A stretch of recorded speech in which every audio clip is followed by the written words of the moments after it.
Thanks, Martin. Hello, everyone. It's great to be back in Gothenburg.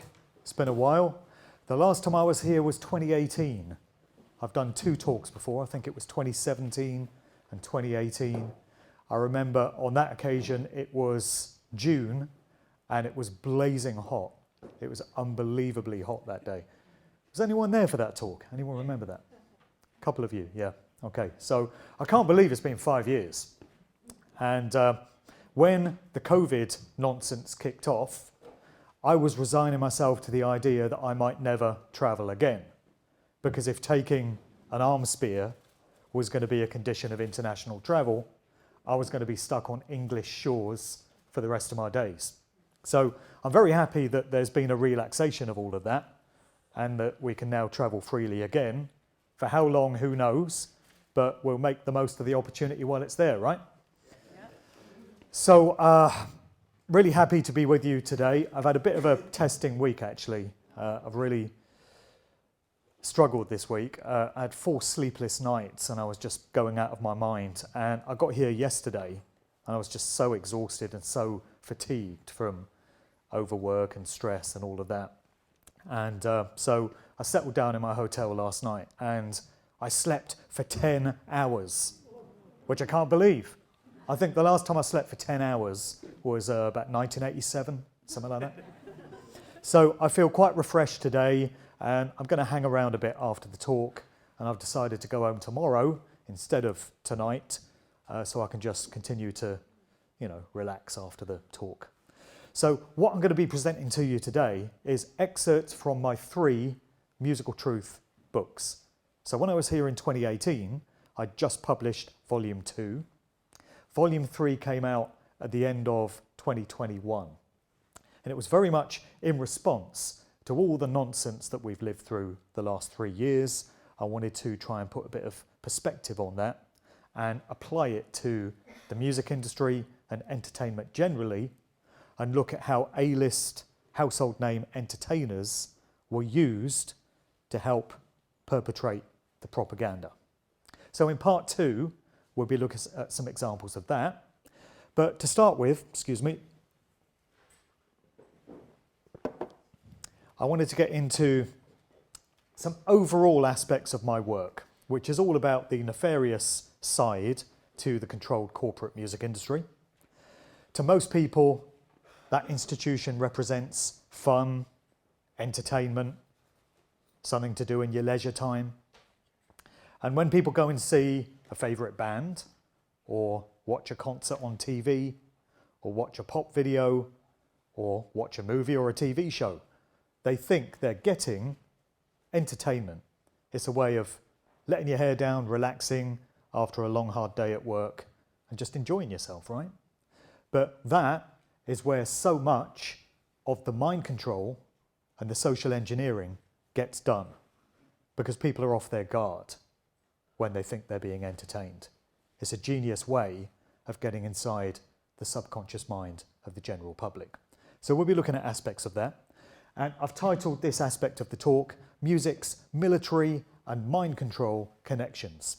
And on the surface, you wouldn't expect there to be any connection whatsoever between these dynamics, right? You know, military activity should be one thing, mind control should be something else, and entertainment should be something else altogether. But they're all connected, it turns out. And to find out how, and how deep it all goes, we have to go back to the very early days of the music industry. And as far as my research goes, that takes us back to the mid-1950s, which is the birth of the rock and roll era. So this is where rock music came along to replace what had been there previously in those austere post-war years. So very early days, mid-50s, one of the main record labels which emerged was RCA, which actually stands for the Radio Corporation of America. And it was developed by the US Navy. There's our first clue. They were experimenting with radar and sonar and different aspects of conveying sound before they became a record label. And they became, of course, Elvis Presley's record label, famously. One of the most prolific of all. Then over on British shores, we had EMI, standing for Electrical Mechanical Industries. This was the record label of the Beatles. And they've got a lot to answer for as well in terms of military connections, developed out of different aspects of the military. First rock and roll superstar emerging in 1956 was Elvis Presley. Lots of evidence to suggest that Elvis was subject to mind control, trauma-based mind control. We'll get into that a bit more as well, but this is a big feature of my work. So many entertainers, so many popular figures will have been subject to mind control in order to keep them on script, to do exactly what they're told, and to make sure they continue to push the agendas that they're there to push, because that's what these people really are. So Elvis Presley's handler was the guy that you see here, known as Colonel Tom Parker. And he wasn't really a colonel at all. He's a bit of a man of mystery. He was a Dutchman, and he turned up in America with a very dubious background and very quickly settled into the entertainment industry and became allotted as Elvis Presley's handler. Some of you might have seen the recent movie directed by Baz Luhrmann called Elvis, where you've got Tom Hanks portraying Colonel Tom Parker. So he would have kept a very tight rein on Elvis, and all his activities would have been very closely monitored. There's evidence that Elvis was connected to various intel agencies himself and various police departments, and when he would go out performing his shows, that was a way of getting him into territories where he could report back to his handlers on whatever was going on in that region. Being an entertainer is a perfect way of getting into various parts of the world undetected. Here he is with Jimmy Savile. Anyone heard of Jimmy Savile? Has that news reached these parts? So we've known the true nature of Jimmy Savile since that came out in 2012. British DJ and so many other things, TV presenter, and he was exposed as a prolific paedophile and even a necrophiliac when the truth about him came out. And it's amazing how close Savile got to all the key movers and shakers in the early days of the industry. So here he is pictured with Elvis. Here's Savile with the Beatles. He had quite a strong association with them for a particular period in 1964, where Savile went out as the host, the compere of the Beatles concerts. So he was on tour with them. Can you imagine anything worse than being in a tour bus with Jimmy Savile? Damn.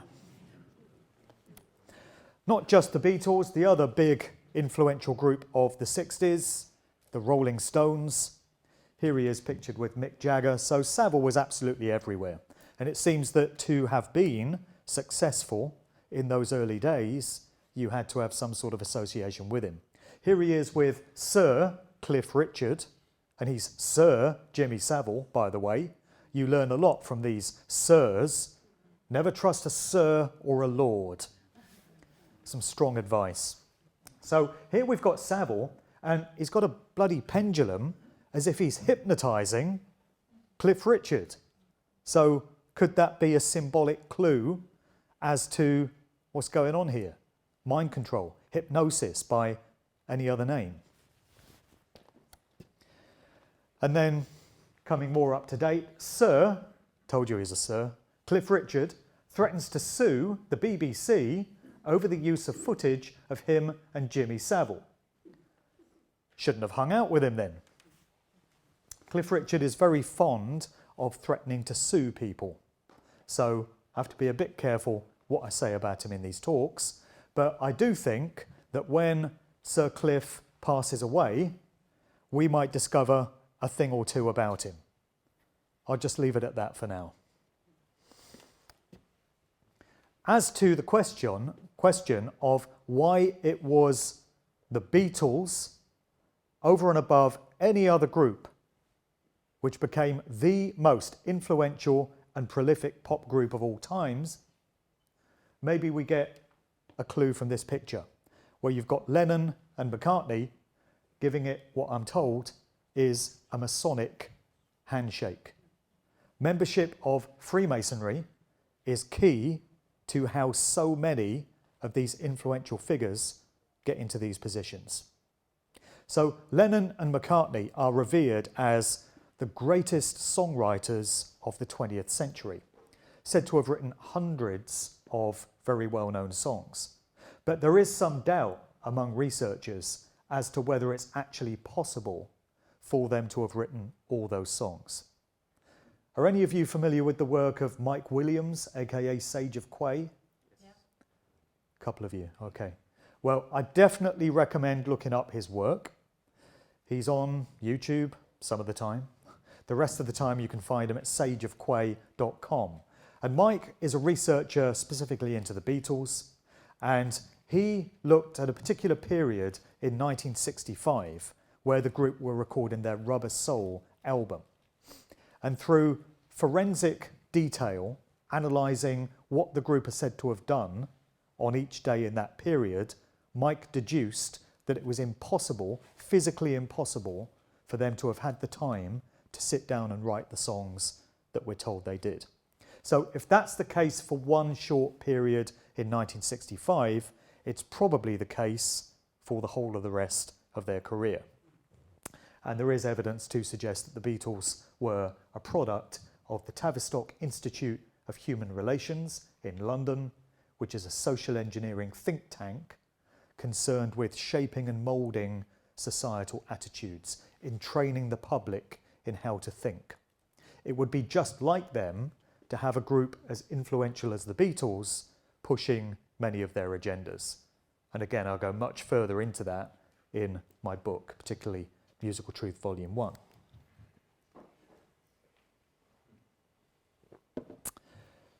Anyone here familiar with the work of an author by the name of Dave McGowan? Okay, one. You've got some homework today, folks. Look up Sage of Quay and look up Dave McGowan. So David McGowan was a builder by trade. He was a construction guy in Los Angeles. And one of his part-time hobbies was researching stuff. And his interest got sparked by this neighborhood in the Hollywood Hills overlooking Los Angeles, known as Laurel Canyon. And Dave realized that so many of the groups that he loved, which emerged in the mid to late 1960s and were the soundtrack to the so-called counterculture times, for some reason, all congregated around this district of the Hollywood Hills, Laurel Canyon. They were coming from all over the United States. They were coming from Canada, the likes of Neil Young, Joni Mitchell. They were coming from the UK, a group called the Animals, relocated there. And he wanted to know what it was about Laurel Canyon that made this place so special. So did a bit of digging. One of the things he found out was that there was a covert military research base known as Lookout Mountain, right there on the hillside, which is red flag number 1.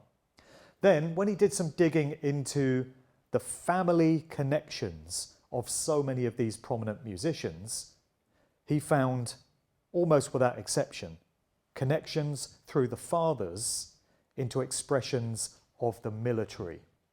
The army, the navy, military intelligence, maybe the CIA, NSA, FBI, aspects of the government, each and every time. And in this book, Weird Scenes Inside the Canyon, he detailed so many of these connections. The most famous and obvious example we have is that of Jim Morrison, frontman of The Doors, and his dad. So over on the right, we have Jim Morrison's old man, a Navy admiral by the name of George Stephen Morrison. In the top left, we've got a young Jim in 1964, pictured with his father on the bridge of his ship. And then down below, you've got Jim Morrison post-makeover. So he's looking very clean-cut and scholarly in that first picture. And actually, Jim produced an ad, which you can find on YouTube, for a university in Florida, where he's in his college blazer and he's got his books and he's extolling the virtues of attending this particular university. So he was a jobbing actor. That was his job in 1964. By the following year, he'd been made over and he'd become this iconic rock god, this poster child for the counterculture, anti-war, hippie, flower power generation. But somehow we have to reconcile Jim's status as anti-establishment, anti-war with the fact that his father, the Navy admiral, was the guy in charge of the fleet of ships involved in the Gulf of Tonkin false flag incident, which was used as an excuse to justify America becoming embroiled in the Vietnam War. So some people might say, well, that was just Jim rebelling against his father's values. It's not the first time we've seen that. In interviews, Jim used to say that his parents were dead when they were still very much alive. And if this were an isolated incident, you might be able to chalk it up as just one of those things. But it's not. So elsewhere in that book, Dave goes into further examples of so many of these acts coming out of Laurel Canyon and how they're connected. So we got David Crosby here. David Crosby was in the Byrds and of course part of Crosby, Stills, Nash and Young, recently deceased. And he came from a Dutch aristocratic family, a bloodline going back many generations in terms of important roles. And, you know, we list some of the connections there. There's connections for days into the world of the military and aristocracy, and these are not really the kind of backgrounds you would expect to find with rock musicians. I wouldn't anyway.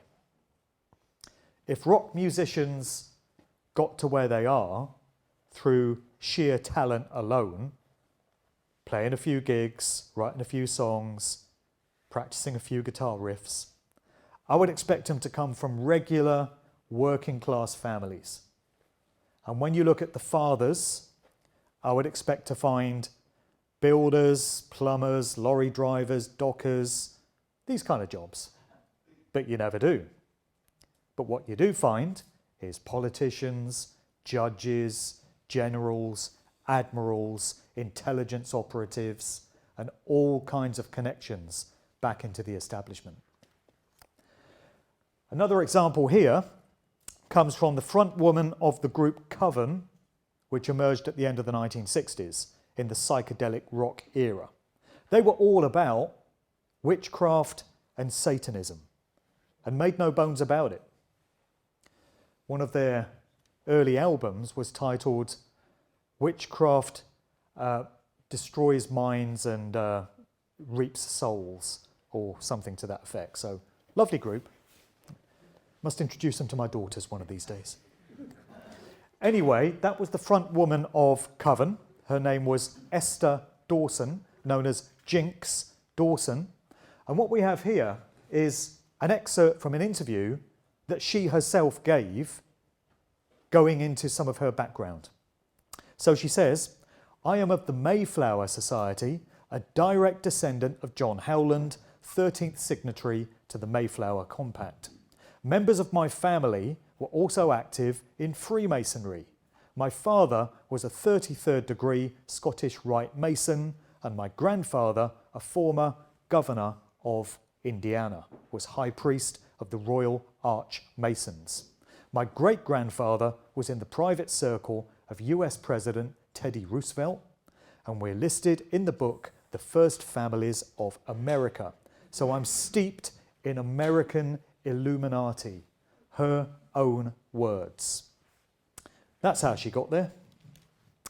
And what about this guy? Dave Grohl, giving us a symbolic indicator of the value system that he represents, complete with the Masonic shush sign, denoting the telling of no secrets, the keeping of oaths of allegiance. So what about Dave Grohl's background then? Did he get where he is by accident, by pure chance? The drummer in Nirvana in the Kurt Cobain era, before he started the Foo Fighters, his own group, and became very successful. Was that off the back of good luck and hard work? Or was it off the back of who his father was? Let's have a look. So Dave Grohl was earlier in a punk band out of DC. His father, James Harper Grohl, worked in politics as an assistant to Robert A. Taft Jr. Robert's father was William Howard Taft, the 27th President of the United States, and his father was Alfonso Taft, a founder of the Skull and Bones Occult Secret Society operating out of Yale University. During John Kerry's presidential campaign in 2004, Dave Grohl joined the trail and dedicated the album In Your Honor to the former Skull and Bones man. Yeah, rock and roll. What could be more rock and roll than that, eh? Speaking of which, can't do a talk of this nature without including Bono, can you? Always sounds like a pet dog name to me, Bono, you know. Here, Bono, come on, boy. Which is probably how his bosses see him, as a gopher, you know, a bagman, an errand boy. They say you can judge a man by the company that he keeps. So what does this lot say about him? George Bush, George Soros, Barack Obama, the Pope, Bill Clinton, Bill Gates, Tony Blair, Al Gore. Bono showing his true nature. Well, why is it that Bono gets so close to these, I would say people, but I'll call them abominations? Not that you'd want to get close to them, but there's some reason why he's able to when others aren't. And it's because Bono is in the club. Of course he's in the club.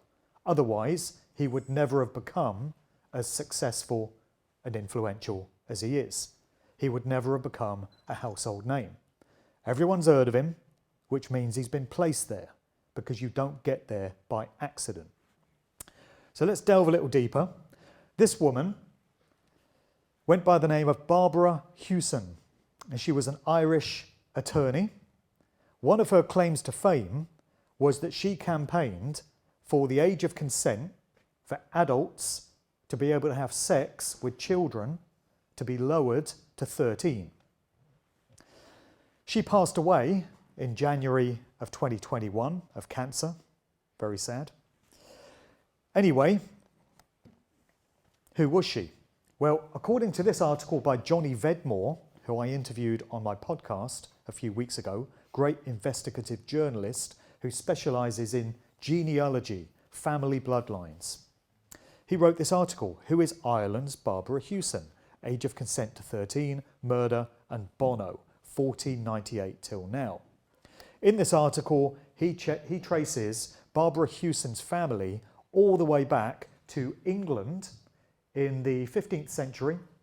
And in this article, he goes through the bloodlines. This particular patriarch of the family, Thomas Hewson, decided to relocate the family from England to Ireland. So if the name Hewson sounds familiar, it's because, as well as Barbara Hewson here, the real name of Bono is Paul David Hewson, and he's from that very same family. So it is an important family bloodline, and one expression, one generation of it, was put into an influential role in society as an attorney, trying to change things that way. And the other expression of that family bloodline is Bono, who became a rock singer with the group U2 so that everyone would know who he is.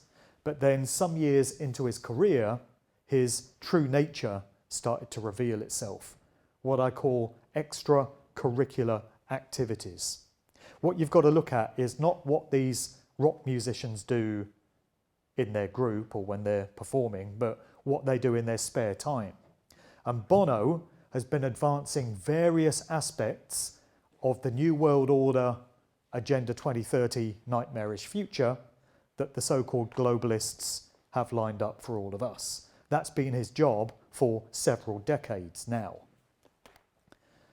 along with his pal here, all working together. Now, on the subject of bloodlines, it goes so much deeper. And the examples I'm about to present give us all the evidence we need to prove that famous people only get there one of two ways.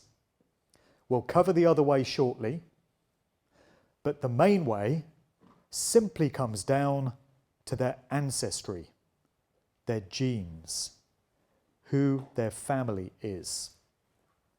And every now and again, this seeps into the mainstream, and they actually report on this.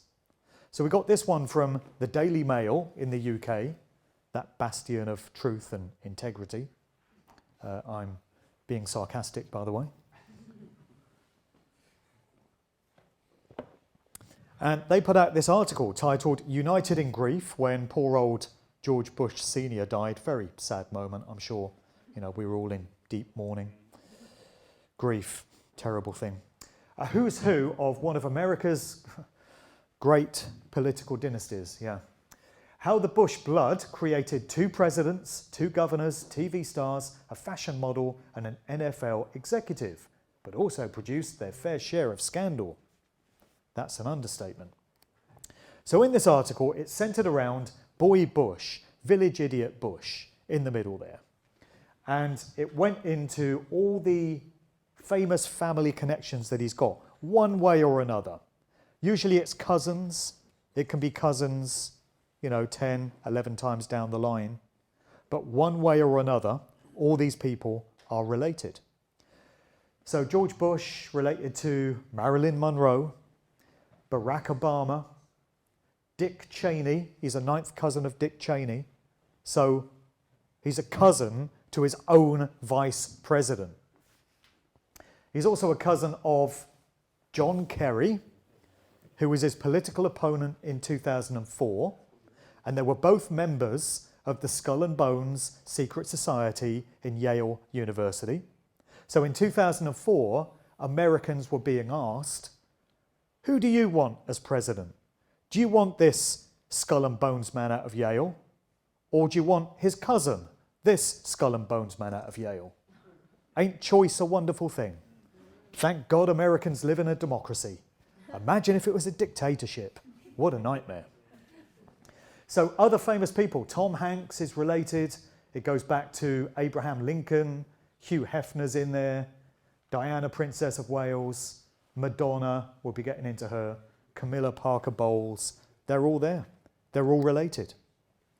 The mainstream has also reported the fact that Madonna is a cousin of Ellen DeGeneres, the chat show host, all coming through Madonna's French-Canadian mother. It's often the mother's bloodline which is the important one. So what you found with the Laurel Canyon stuff was that the fathers were often high-ranking military officials, generals, admirals, colonels, but then through the mothers you get all the ancestry stuff going back several generations.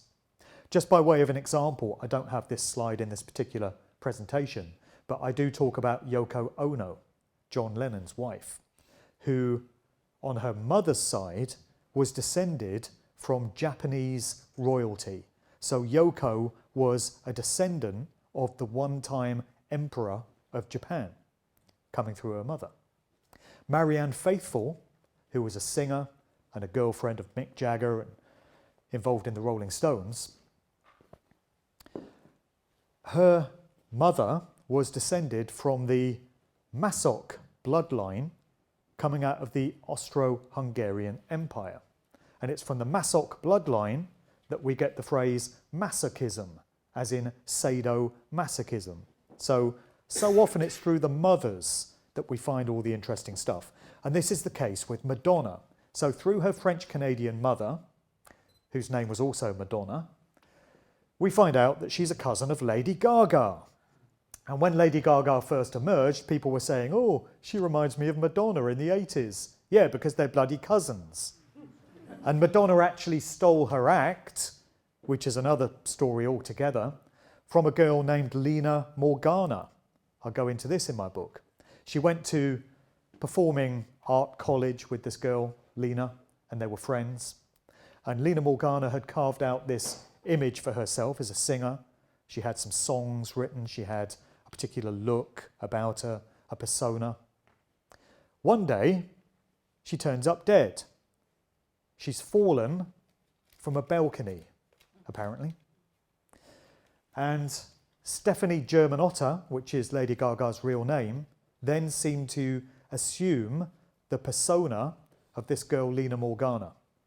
And Lena's mother, in an interview, actually said it's as if she's possessed the soul of Lena. So when Lady Gaga emerged as a persona, she'd stolen many of the elements that Lena Morgana had. So that's her particular story.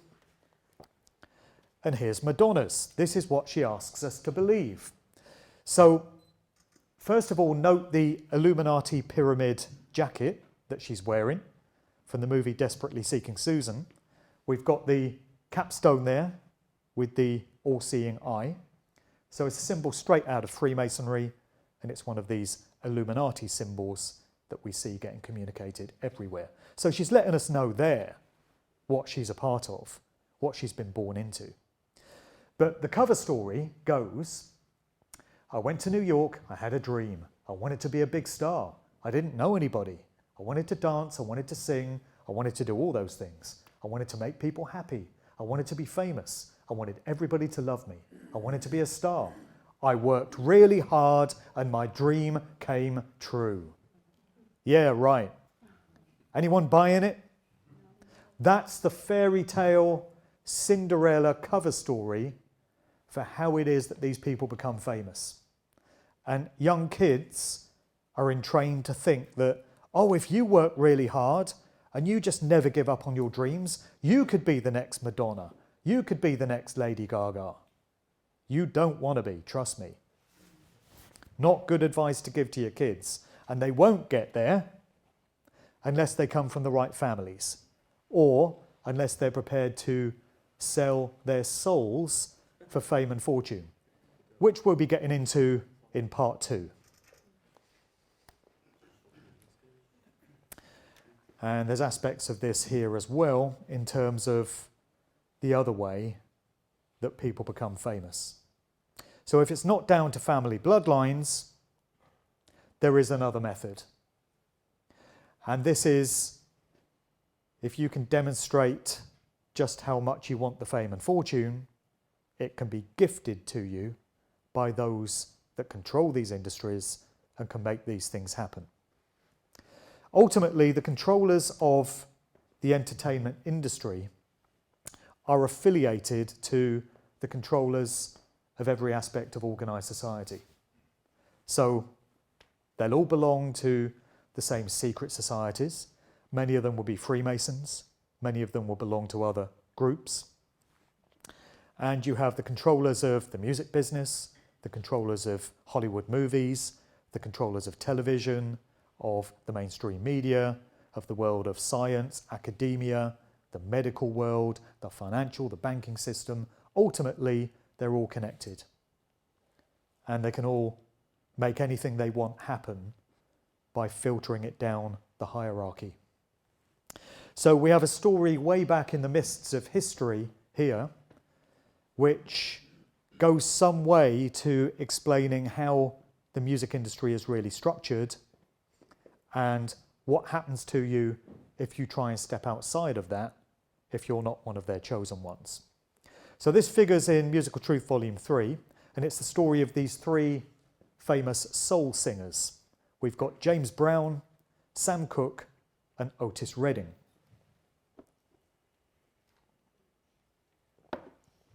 And the story is that these three, way back in the 1960s, were planning to form their own music distribution company and record label, and they were going to take back control of their own careers from the majors, from the big corporates, and try and operate with autonomy. And it didn't go too well for any of them when word got back to the industry overlords of what it is they were trying to do. So the first of the three to go was Sam Cooke in December of 1964. And the official story here is that Sam was out drinking one night, flashing a lot of cash around, picked up this girl, took her back to a motel. Then the girl claims that Sam Cooke tried to rape her. So in a state of panic, she scooped up her clothes and some of his, ran out of the motel room, down the corridor to the manager's office, and started bashing on the manager's office door. This is her, Bertha Franklin, who was the proprietor of the motel, and this is the girl, Alyssa Boyer. So Sam Cooke is then said to have bashed on the manager's office door, burst his way in, and in a state of panic, the manager picked up a gun and shot him in the torso. Friends of Sam Cooke, including the soul singer Etta James, have said that when they saw the body, it was completely inconsistent with what we're told happened to him. It was badly beaten and mutilated and was not the result of a single gunshot. So that was Sam Cooke gone in 1964. Interestingly, this guy figures in the Sam Cooke story, as he does in the story of the Beatles and the Rolling Stones. He's another attorney by the name of Alan Klein. And for a time, he handled the financial affairs of Sam Cooke, and his family complained about large sums of money, royalty payments, going missing. The Rolling Stones had a similar story to tell about him, and he was also employed for a short time as the proprietor of, or the manager of, the Beatles' own Apple record label. So interesting how many times Alan Klein crops up in unsavoury circumstances. And the musical legacy of Sam Cooke lives on through his daughter. This is Linda Womack of the group Womack and Womack, you know, Teardrops and all that good stuff. So she's the daughter of Sam Cooke, just turned 70. So we then move on to Otis Redding. Otis didn't last much longer. In December of 1967, he died when a light aircraft that he was travelling in, along with the soul group the Bar-Kays, went down over a lake in Wisconsin, killing 8 people, I think. He was one of the ones that died. Very suspicious circumstances, once again. Many singers, rock stars, have gone down in plane crashes, from Buddy Holly and the Big Bopper and Richie Valens to Aaliyah, John Denver, the guy from Lynyrd Skynyrd, Ronnie Van Zant, many of them. And Otis Redding died just a few days after he recorded arguably his most famous song, Sitting on the Dock of the Bay. So when you listen to that song, Otis was dead within, I think, about a week of recording it. And interestingly, in 2015, an article posted to the Natural Record Studios website titled "The Blues, Conspiracy or Curse" cited the near identical case of 30-year-old Jim Croce, noting that a plane carrying the blues singer crashed in Louisiana and killed him and 5 others the day before his new song "I Got a Name" was due to be released, and just a few days before his planned retirement from music. Like Redding, he had performed a show shortly before boarding the plane. So that's 2 of those 3 gone. The remaining one is James Brown. And it seems it was decided that James could be better employed serving the industry for several more decades rather than getting rid of him like they did the other 2. So James Brown went on to perform for another 50 odd years, or thereabouts, and he was known as the hardest working man in show business. And I think that's probably less through choice and more through being ordered to work his damn arse off because of the debt that he now owed the industry. And it would also appear that James Brown got his fame and fortune in the same way that we're told the blues musician Robert Johnson did. So there's this legend of this kind of Faustian bargain which many performers make, and in exchange for fame, fortune, great wealth, great success, they are required to effectively sell their souls in a symbolic way, but also in a literal way. So they're owned from that point forward. They're beholden to the dark occultists who preside over these industries. And the legend involves a performer going to a place known as the crossroads. And this is supposed to represent symbolically the point where this physical 3D world interacts with the spirit world, and connections can therefore be made to entities. And that supposedly is the deal that James Brown made. Now, with a bit of luck, I've got a piece of video here. I'm just going to see if this will play.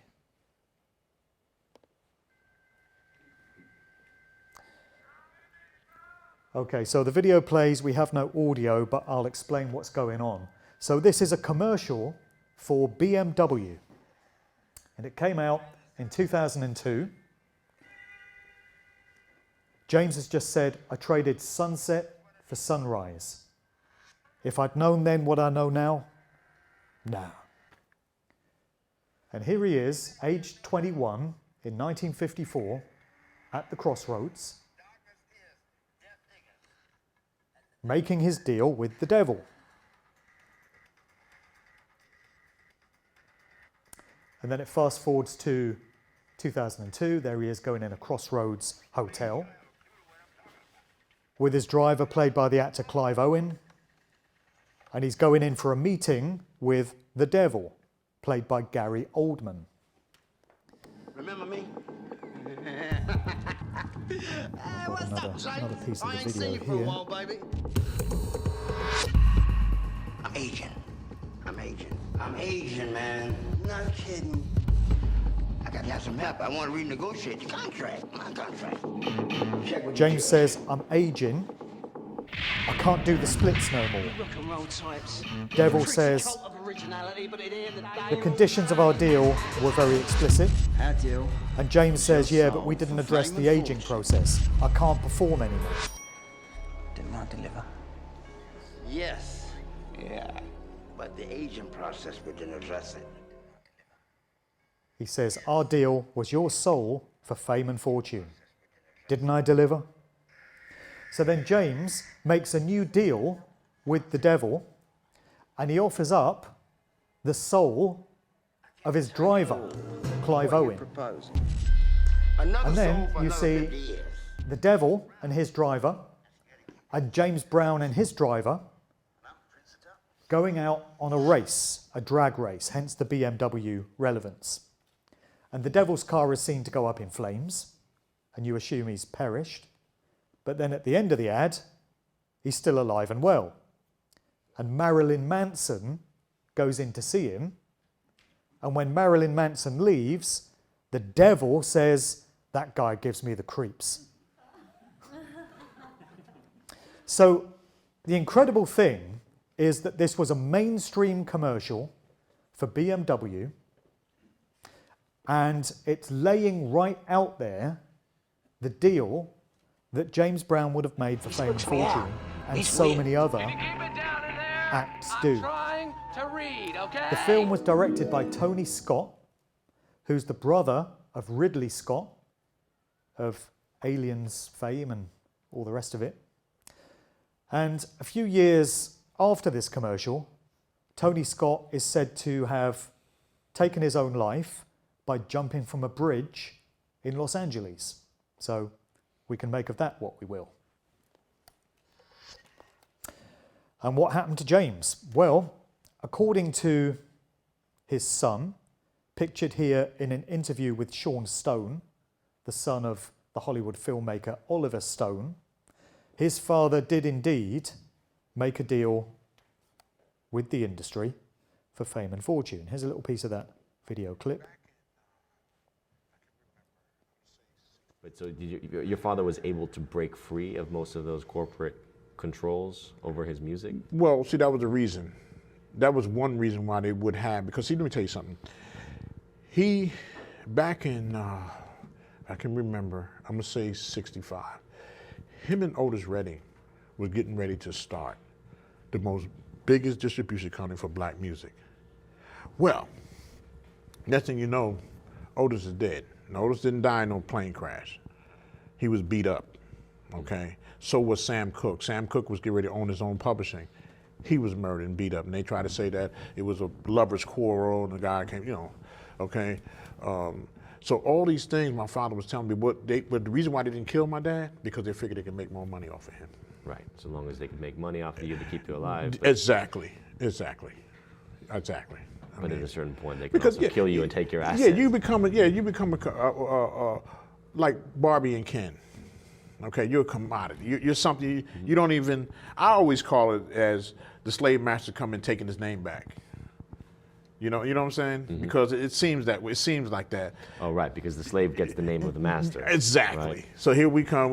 Now we own you. Mm-hmm. And see, my father never sold his name and likeness. But now we own that name. We're making money off of you. And once that name, and see, you got to understand now, he was at the highest point of his career. Okay. So there had to be some kind of shakers and movement behind that, because you just don't die on Christmas Day. Now, what do you mean he was the highest point? No, you got a lot to talk about the music, but first I want to get back to the Michael. You mentioned Michael Jackson, and MJ obviously derives so much from your father. And he loved your father to the point that he spent an hour alone with him after he passed away. It was 2 hours. You know. Let me tell you something about Michael and my father's relationship. He was like, that was his dad. Because everybody knows, it was publicized that him and Joe they didn't get along at all. So he adopted my father. Well, he feared Joe. Right. Sure. And everything he did was because what my father taught him. Mm-hmm. You know, to the last time he came out, you know, he was talking about Sony and different things, you know. He called my dad before that. Because both of them had talked about getting out. Now, whatever that is, getting out. You know, they were tired of it, you know. And you think this goes back to the ownership of exactly, the brand, exactly. The crossroads, you know, the selling of your soul, all kind of things that happen. So now that delves into more of, I mean, speaking of the South, mm-hmm, right? Mm-hmm, going back to who was it that wrote that did the song "I Sold My Soul to the Devil"? I know you're talking about Robert the blues singer. Yeah. Robert Johnson, right? Yeah. And his whole deal with the devil, and then, do you think that is real in the music business? Very much. I mean, it's very much real. But how? So, I mean, something literal or more of a spiritual sense of selling it, or do you think it's something physical? When you look at the industry today, it's very demonic, the way they place things. It just doesn't make any sense. Mm-hmm. You look at rap music, okay, and I will always say rap music is a genocide against our children, okay? Because if you look at rap music hasn't done anything positive to bring people together. Well, definitely, I would say the last 20 And, years. exactly. Yeah. And see, the music that we know of, from rock, I mean, from who can I think of? Crawford and Nash. What was those guys' name? Crosby, I mean, Stills, when and you, Nash. if you listen to the music, it was always about love. Mm-hmm. When was the last time you heard a love song? On the radio? What, Katy Perry's music and Lady Gaga's music doesn't count? Because that doesn't work for that. You see, their whole purpose is you are owned. You have something. They give you two options. They give you, at one time, okay, you had Jay-Z, okay, and you had P. Diddy on both sides. Yeah. If you didn't go to P. Diddy, you had to go to Jay-Z to come in. Mm-hmm. Every time something happened with the rappers, who do they go talk to? Jay-Z. Mm-hmm. You see. So it's a thing of where, and they promote, the way they promote rap now, I mean, this gangster rap and everything, what good is that doing for our children? You know, when we were slaves, you know, we didn't come up thinking about a slave master. We uplifted people. We talking about getting out of there. Mm-hmm. You know, here they talking about staying there. Mm-hmm. You see, it's a difference. You know, and it's like I told her, I said, rap music was a genocide against our children. You had them. And I tell everybody, I said, that's what it was. It was a genocide against our children. If you play something, push something in somebody's head long enough, they're going to like it. Of course. Because that's all they're getting. Exactly. You see, they're not getting the music that we used to get, like Marvin Gaye's and I mean, the people that had messages, Gil Scott-Heron. We're not getting those songs anymore, okay? Now we're getting a song talking about, I'm taking you home, screw you, and then saying, I don't want you to meet my mother. You know what I'm saying? I just want to screw you. Yeah. There it is, you know. If it's even that literate, to be honest. And when it comes to that thing about selling the souls, so you don't think your father sold his soul? Or was I do. In a certain sense? He told me, you know, yeah, a certain time, you know. But his concept was, well, hell, God made the devil, so sooner or later the devil gonna go back to God anyway. And he was right about that. That's true. That's true. But what was the deal? Like, what did he say was the deal? He just said he went to the crossroads. That's it. He said, "Oh, don't go." He said, "Don't do that." He said, "Whatever you do, stay off the, you know," so because he paid dear. Yeah, because it was such a fight, you know. Because by this time, you know, I tell you a good thing to watch is that BMW commercial. Was it hit? He was in? He was in his BMW with the little car and everything. It's called Racing with the Devil. Oh, really? If you ever see it, it's on YouTube, you know, and it tells you a lot, you know. Well, I'll tell you, do you think, I mean, from looking at a lot of these things that occur when there's someone who attains a level of fame and then all of a sudden someone very close to them is taken, do you think that Teddy's death was a consequence of that deal? Yeah. And he knew it? Yeah, he knew it. You know, and that's that. And he was murdered. He had just died in a car. No, he didn't. In the film, they portray it like he just died in a car accident. Yeah, well, that's Hollywood. You know, but he didn't die in a car. He was actually shot, gangland style. You know, they seem to think that he's seen his cousin and another friend of theirs get shot first. He's seen that first, and they shot him. So I tend to think my theory was sacrifice. Yeah.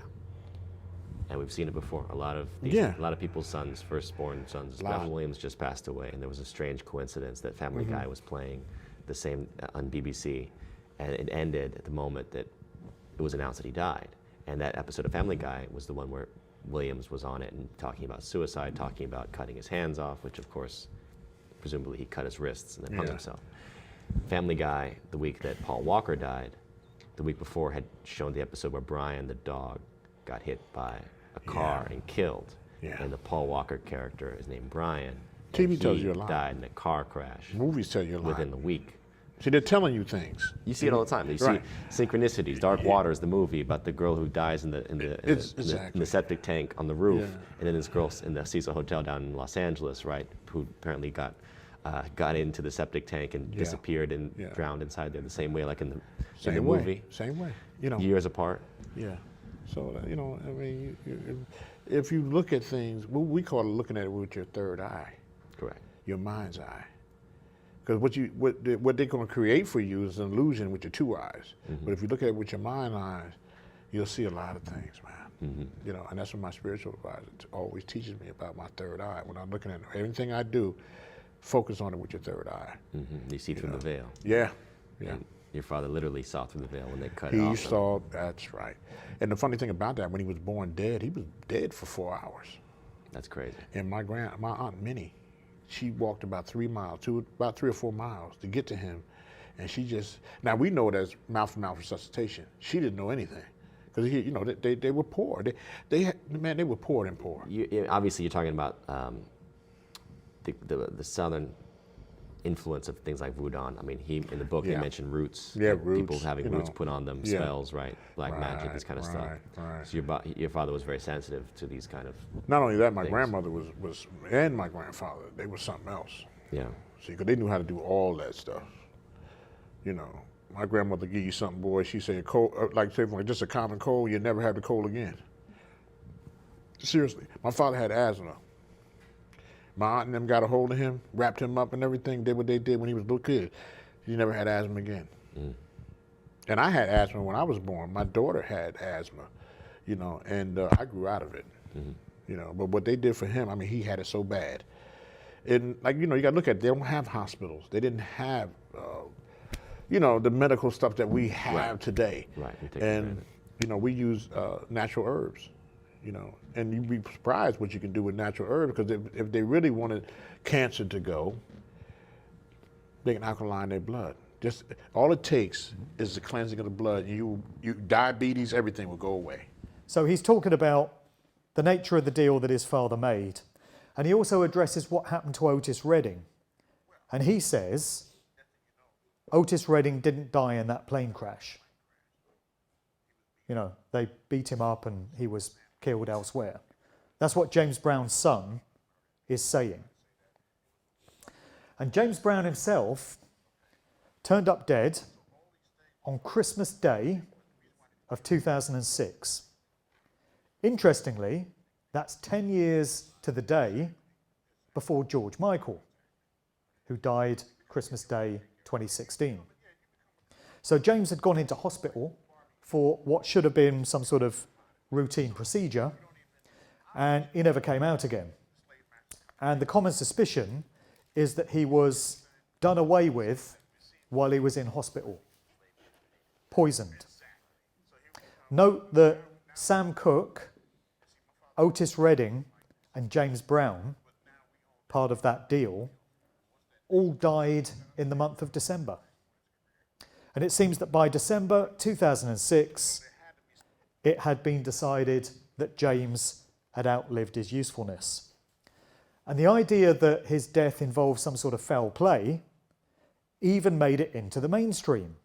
So you had articles like this: was James Brown murdered inside the final days of The Godfather of Soul? It's an article from 2020. And then this one: doctor who signed Soul Legend's death certificate airs doubts while suspicions are also raised over the death of Brown's third wife, Adrienne. More than a dozen people have called for a new inquiry into the death of soul and funk legend James Brown in a major CNN investigation. That'll go a long way then. That hears allegations that he and his wife, Adrienne Brown, were murdered. So this was back a few years ago. And we've also got a quote from the doctor who attended James Brown, Marvin Crawford, signed the death certificate. He told CNN he had suspicions over the swiftness of his deterioration, stating he changed too fast. He was a patient I would never have predicted would have coded, but he died that night. And I did raise that question: what went wrong in that room? So you've got all these suspicions being aired. You've got official investigations into allegations of foul play. And yet still, it hasn't really gone anywhere. These things never do. You know, the official verdict in the death of Princess Diana, for example, in 1997, was murder by, or death by, what did they term it, misadventure or something like that. So, unlawful killing. Okay, thank you. So the implication is that she was killed. It wasn't an accident. It was something that was made to happen. And yet still, over 25 years later, nobody's been brought to justice over it. It's just fizzled out. It's gone nowhere, as these things always do, because unfortunately, we have this control system presiding over everything. And until they go, nothing's ever really going to change. So one way or another, they have to go. And they will. So this is the nature of the soul selling at the crossroads.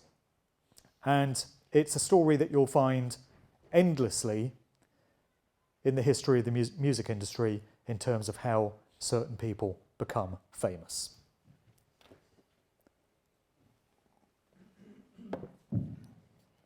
Now, I'm in Sweden, and so every now and again I like to tailor certain parts of my presentation to where I'll be delivering them. And we have the very suspicious story of Avicii, dance music DJ and producer who rose to fame very, very quickly. Real overnight success. A bit like Martin Garrix out of the Netherlands and so many others. So he became a really high-profile key player on the electronic dance music scene.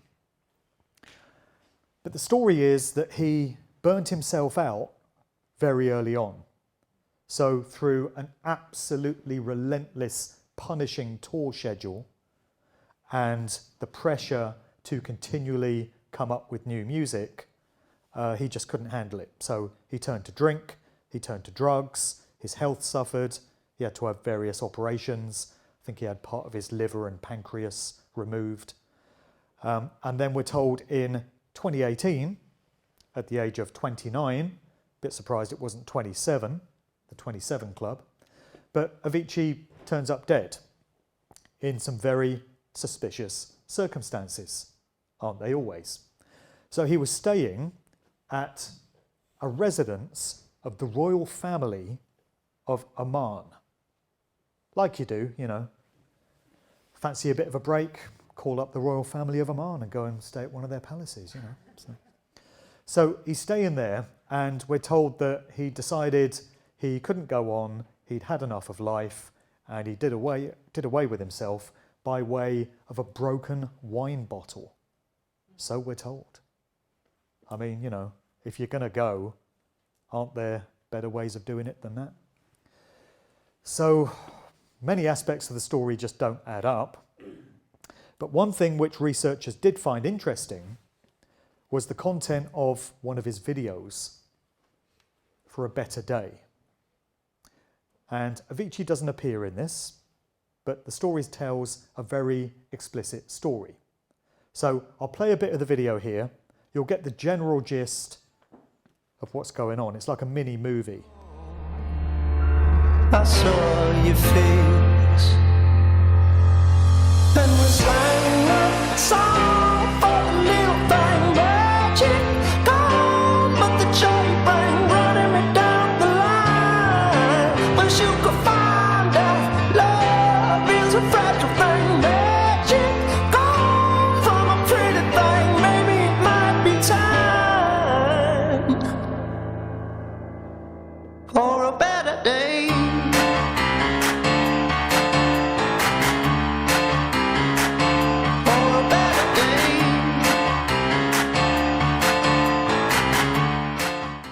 So what's happening here is, at the start of the video, you have this truck pulling up in the middle of nowhere, and the back of the truck is opened up.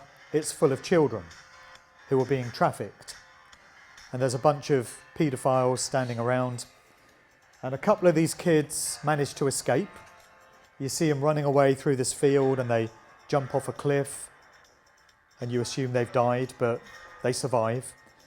And then the video catches up with them in adult life, and they've sworn to take revenge on the sex traffickers who tried to sell them all those years ago. And they go on this bloody mission of retribution. Track them down one by one, brand them, and then do away with them.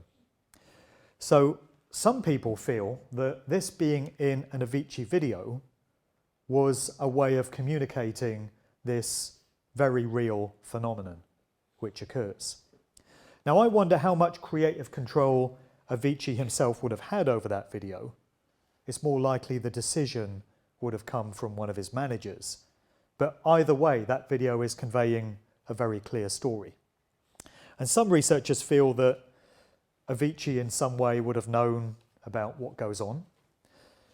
They've also factored in the suspicious deaths of Chester Bennington and Chris Cornell, who reportedly, as well as being victims of child sexual abuse themselves, were preparing to reveal to the world what really goes on in terms of sex trafficking and paedophile networks. Both of those guys turned up dead. We're told they both shot themselves, suicided off. And then Avicii turns up dead, in this very bizarre situation in 2018. So we can draw our own conclusions, but I just wanted to add that one in there to kind of keep it relevant. And rest in peace to Avicii, who I do feel was a victim of the industry rather than a complicit key player. So that is it for part one. I would propose that we take our break now of about 30 minutes. Plenty more in part two, so don't go too far. I'll be over at my book table there, and enjoy your break, and I'll see you in half an hour. We're about ready to resume. Hope everyone had a good break. You'll need it, because we've got some pretty deep stuff to get into in part two. Save the good stuff. So let's move into the role of the music industry and entertainment generally in the phenomenon known as predictive programming, which is a term coined by the late Scottish researcher Alan Watt, and it describes an event which is known to be coming, a real-world event, and aspects of it are encoded into works of popular culture. So that can be movies, it can be TV shows, it can be music videos, it can be ads, it can be cartoons, anything that's going to be seen by large numbers of people. And the very fact that we have so many examples of this is proof that the groups, the institutions which control entertainment also are involved in making these events happen. So we'll look at a couple of really good examples, but there is no other conclusion you can come to when you factor in the huge number of examples of this phenomenon that we have. And I've identified three main reasons why they do this. So on the one hand, as I've mentioned, the controllers of these industries are dark occultists. They're Satanists, they're Luciferians, they adhere to ritualistic, spiritual, religious belief systems. And they're very dark in nature. They do observe the presence of natural law set into place by the Creator. And it expresses itself through consequentialism, what you might call cause and effect. And it's also referred to sometimes as karma. And what it means is there are consequences for our chosen behaviours. So we have free will, but we stand by the consequences of our actions and our behaviours. So the occultists know that this is a very real dynamic, but they feel that they can cheat their way around it by pre-announcing what they plan to do, so that when we collectively voice no objection to it and say we're not happy about that, they take that as a green light to go right ahead and do it. Because as they see it, they're now doing no harm because they've announced it in advance and we've said we're okay with it, effectively. They take our unspoken, tacit approval as their green light to go right ahead. So that's one reason. They seem to be trying to cheat karma in their sick, psychopathic, twisted mindsets. Another reason they do it is to establish familiarity with the event in question in the subconscious minds of the general public. This is why entertainment and mass media are ideal vehicles for this, because they speak straight to the subconscious mind through symbolism, through people being off guard, not really paying conscious attention, and also through the flicker rates of the television sets that people watch, which put them into effectively a hypnotic trance and leave them wide open to manipulation. So when they put aspects of events which are known to be coming in movies and such, when the actual event happens and the newscaster comes on and gives you all the details, there's already a familiarity with the narrative in the minds of the viewer. It feels familiar to them, and so they're more readily accepting of the official narrative. That's another reason why they do it. And the third reason would be because energy goes where attention flows, and we are the conscious co-creators of our own experienced reality. They know this as well, the dynamic of manifestation, that all is mind, all begins as mind.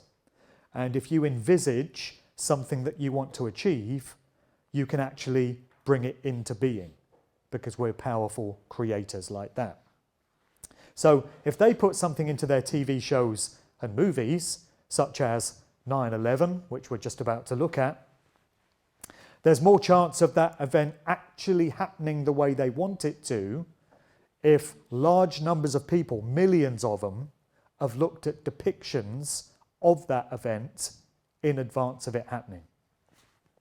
So let's have a look at some examples of predictive programming as it pertains to 9/11. So this is the cover of a Newsweek magazine from 1967, featuring that nice man, David Rockefeller. I can't do one of these talks without the name Rockefeller coming up at least once. It's the same with certain other names, you know, Rothschild gets in there eventually. Can't be avoided. Anyway, David Rockefeller and the Rockefeller dynasty were heavily involved in the creation of the World Trade Center towers. And it's my contention, plus that of many other researchers, that those towers were constructed with the specific purpose of being brought down in a ritualistic event 33 years later. A nice Masonic 33. So here's construction beginning in 1968, foundations being laid, and then 33 years later, we all know what happened in September 2001. But back to this magazine article. Don't know how people spot these things, but it's been noted that on David Rockefeller's wristwatch, one of the hands is set to a 9 and the other one is set to an 11. This is in 1967, before those towers have even gone up, because even back then, that event was being planned for. The architects of all of this, the controllers of organised society, plan things not years in advance, but decades. COVID was known to be coming decades before it did. We'll get onto that.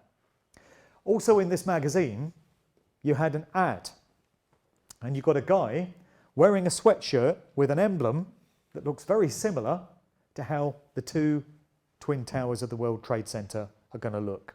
That's a very early example.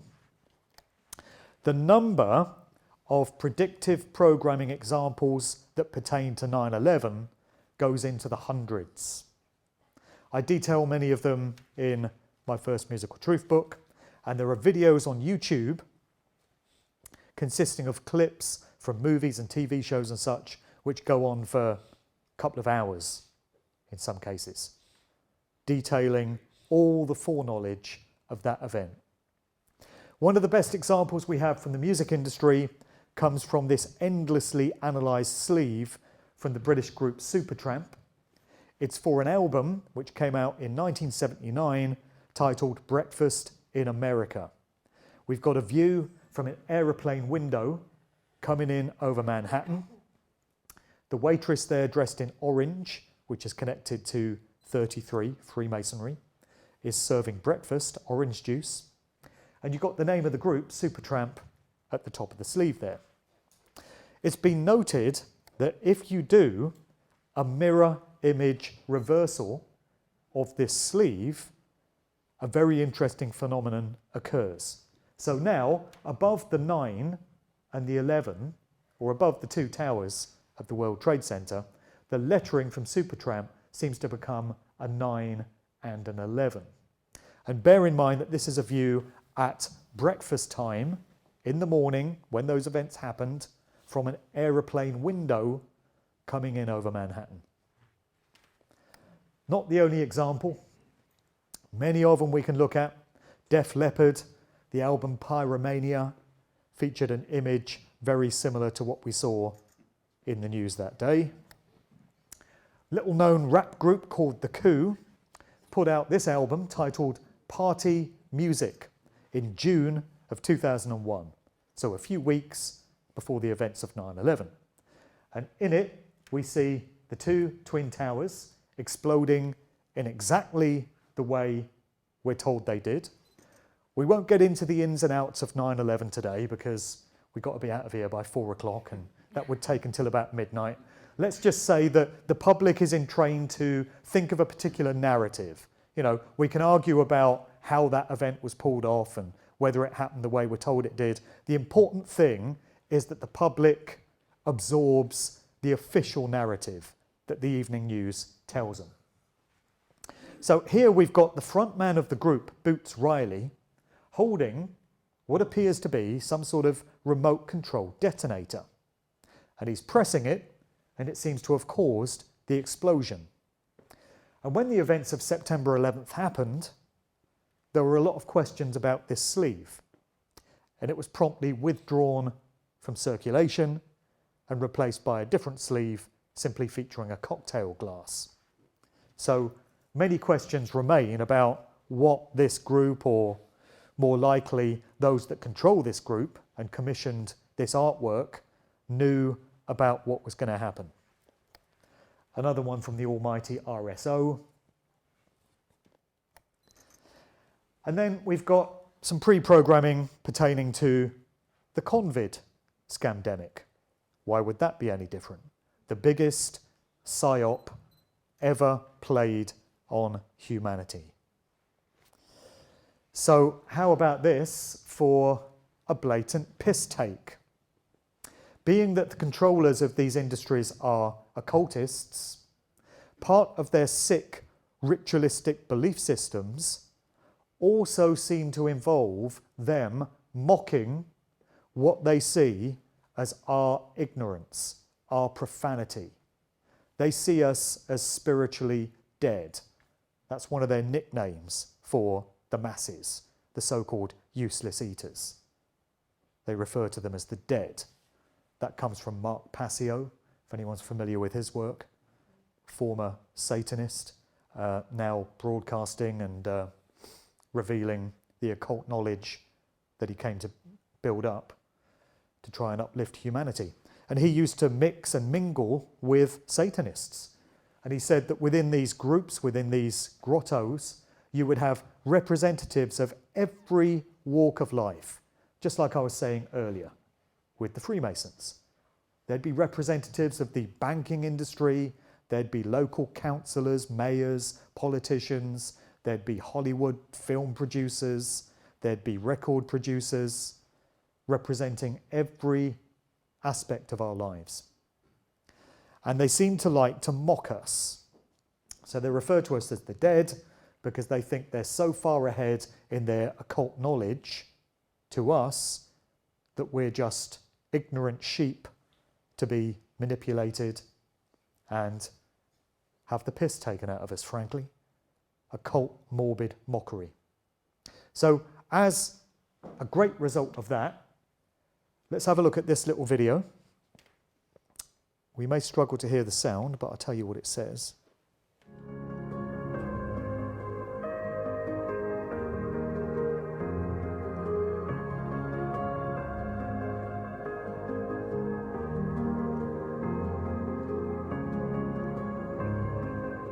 I love this one. I have one thing to say. I'm feeling so energized. I'm feeling so satisfied.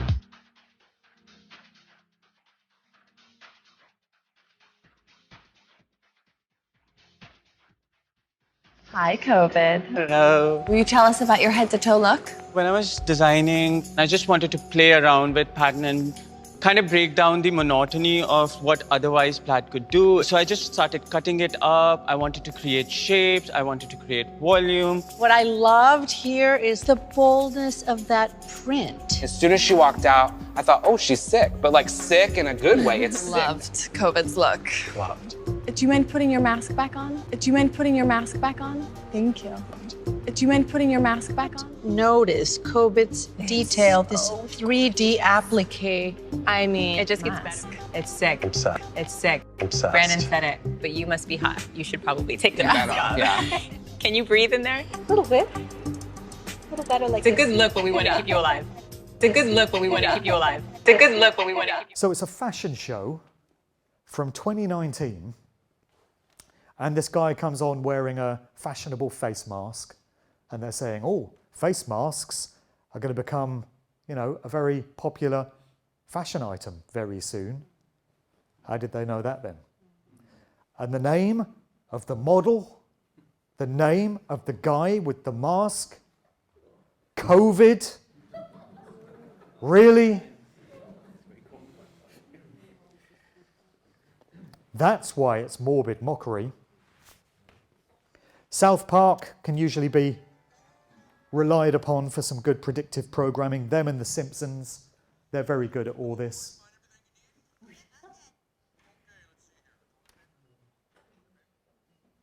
They know what's coming.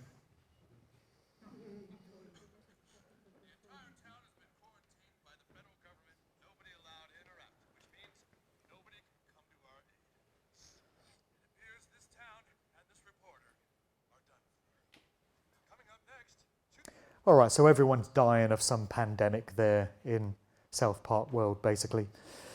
In the new book, I list hundreds of examples of movies and TV shows containing aspects of what we've all lived through these past 3 years encoded into the narrative. It's films going back decades in some cases, 20 years, 30 years, demonstrating that this scamdemic has been long planned for. They've been waiting to unroll this one for the longest time. And they've been subliminally preparing the public for it for a very long time. Normalizing ideas like an airborne virus that's just kind of floating around and you can walk into a cloud of it and inhale it. And the idea that putting a bit of cloth over your face protects you. And the idea that standing 6 feet away from the next person somehow magically stops this thing from affecting you. And all this nonsense, complete nonsense, you know, unscientific, completely unfounded. But we've been fed it for decades. And because so many people watch TV and watch films and they're in that low brainwave state where they're so susceptible to the message, to the programming, that's one of the ways in which they've got so many people to comply with this utter madness, even when it goes against their own self-interest, and those are their families. It's amazing. Here we've got an episode of a show known as The Dead Zone. Where to start? Well, he saw something. What is it? I saw a virus. I think some kind of disease. A virus? Like what? Like SARS? I don't know. All I know is that it's highly infectious. And it may be fatal. Right now, we could all be infected. If we take this outside, we risk the whole town. Johnny, how big is this gonna get? I don't know. We just have to do everything we can to stop this, starting right now, Walt. He's right. All right, here's what's gonna happen. We need to make sure that everybody that's inside stays inside. I'm gonna get a few deputies on it. We'll call it a lockdown. Lockdown? No, you cannot lock the school doors. This is for your family's safety. Will I get sick too?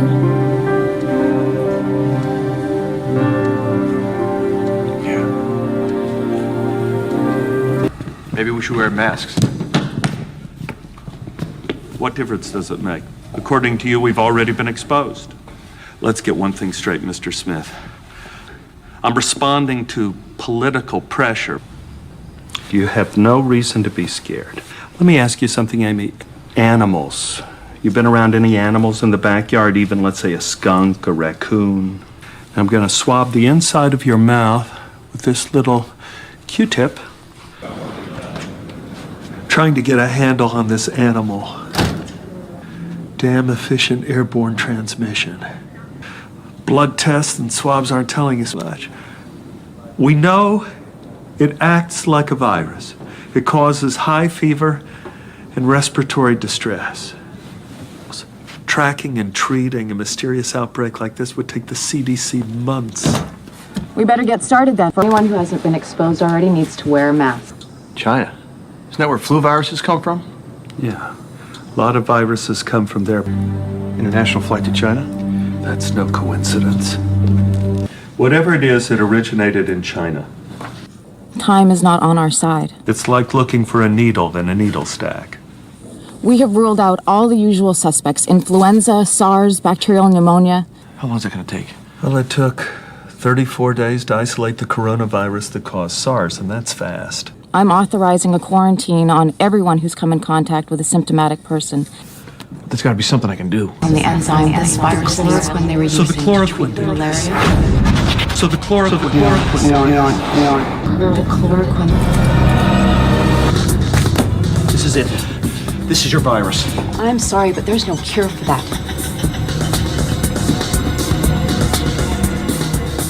Chloroquine, that's an anti-malarial drug. No. Listen, it suppresses the enzymes. This was based on a series by the writer Stephen King. And this one aired in 2005. They're talking about the outbreak of a deadly virus. And guess where it comes from? China. What a surprise.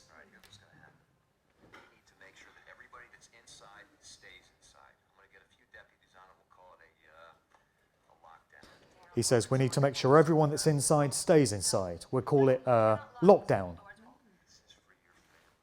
It's for your family's safety. Kid says, will I get sick too? Dad says, yeah. Maybe we should wear masks. What difference does it make? According to you, we've already been exposed. Let's get one thing straight, Mr. Smith. I'm responding to political pressure. I'm responding to political pressure, he says. As if this is a government agenda with ulterior motives. Not just about keeping people safe. That's the implication. Trying to get a handle on this animal. Damn efficient airborne transmission. Blood tests and swabs aren't telling us much. Coming from an animal like, I don't know, a bat? Maybe? And then towards the end, they start proposing a solution. Besides vaccination, obviously. One of the solutions that is discussed is the distribution of what they refer to as chloroquine. Not hydroxychloroquine, but one step away from it. Time is not on our side. So it's all right there. Basically, everything that's been presented to us on the evening news the past 3 years was right there in that TV show. Doesn't just end there. This is a music industry example from Dr. Creep. It's called Plandemic. Came out in, I think it was 2019. Something happened. His face, his eyes. Depicting this nightmare scenario, the outbreak of a deadly virus, would you believe? Hard to believe, I know.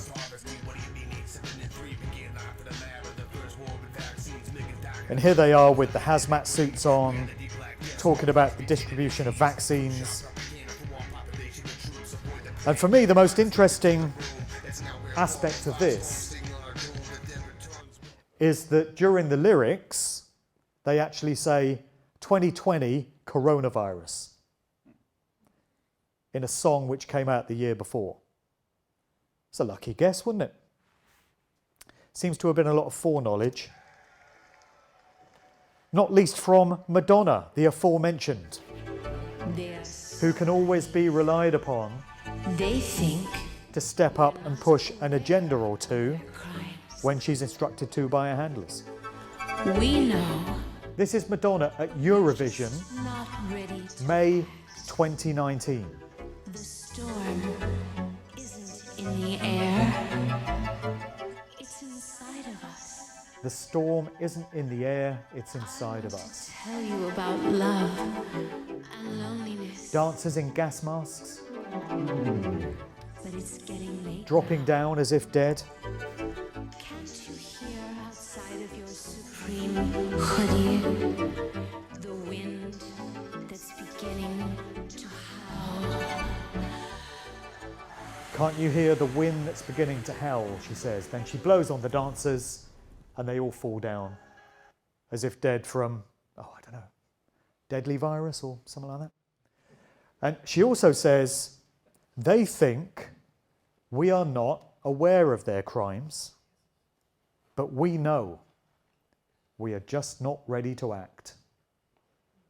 And this puts me in mind of a narrative which ran concurrent to that of COVID in 2020 in those early days, which was this idea of a Q plan, white hats, this coalition of folk from the military who wanted to bring down the deep state cabal and hold them all to account, arrest the perpetrators. And we were hearing things like, oh, there's all this intel, all these files that they've got. They've got video evidence of Hillary Clinton and stuff on Hunter Biden's laptop and all this. And we're going to act, or they're going to act, but when the time is right, we're just not ready yet. So Madonna seems to be mocking that whole narrative in this 2019 performance, where she says, we know, we're just not ready to act yet. Don't know if you've noticed, but not a whole lot has happened on that front. Or if it has, I've missed it. And yet, the rhetoric continues. Oh, there's going to be arrests, you know. They're clearing out underground tunnels. Don't worry, it's all going to turn out okay. In my view, just another psyop. And another one perpetuated by Madonna. Got some questions about Madonna these days as well. She's allegedly being investigated for child sex trafficking herself, involving kids from Malawi and Ethiopia. And the Madonna who is about to go out on tour, on this new Celebrate tour that's been announced, doesn't look to me very much like the original Madonna. I don't make claims like that lightly. I'm not someone that you'll find saying that's a double, that's a clone, that's not really him. But I do see a lot of evidence with certain individuals to suggest that they've been switched out. This is before we even get into Paul McCartney. He can wait till another day. But there was a video which came out a few weeks ago where Madonna was announcing this imminent tour. And she's in a room with fellow degenerate freaks like Jack Black, Lil Wayne, Amy Schumer. And they're all sitting around and just talking really vulgar and foul and disgusting, like they're a bunch of 15-year-old kids in the bike shed at school, you know, except this lot are in their 60s. And she's saying, oh, I'm going to go out on tour. But when you look at this individual, and then you look at old photographs and old footage of Madonna, to me, it doesn't seem to be her. And that raises questions for me as to where the real Madonna is and why it's felt necessary to put a double out there to play the role. I mean, there are so many different rabbit holes I could go down here. There's so many different tangents to go off on.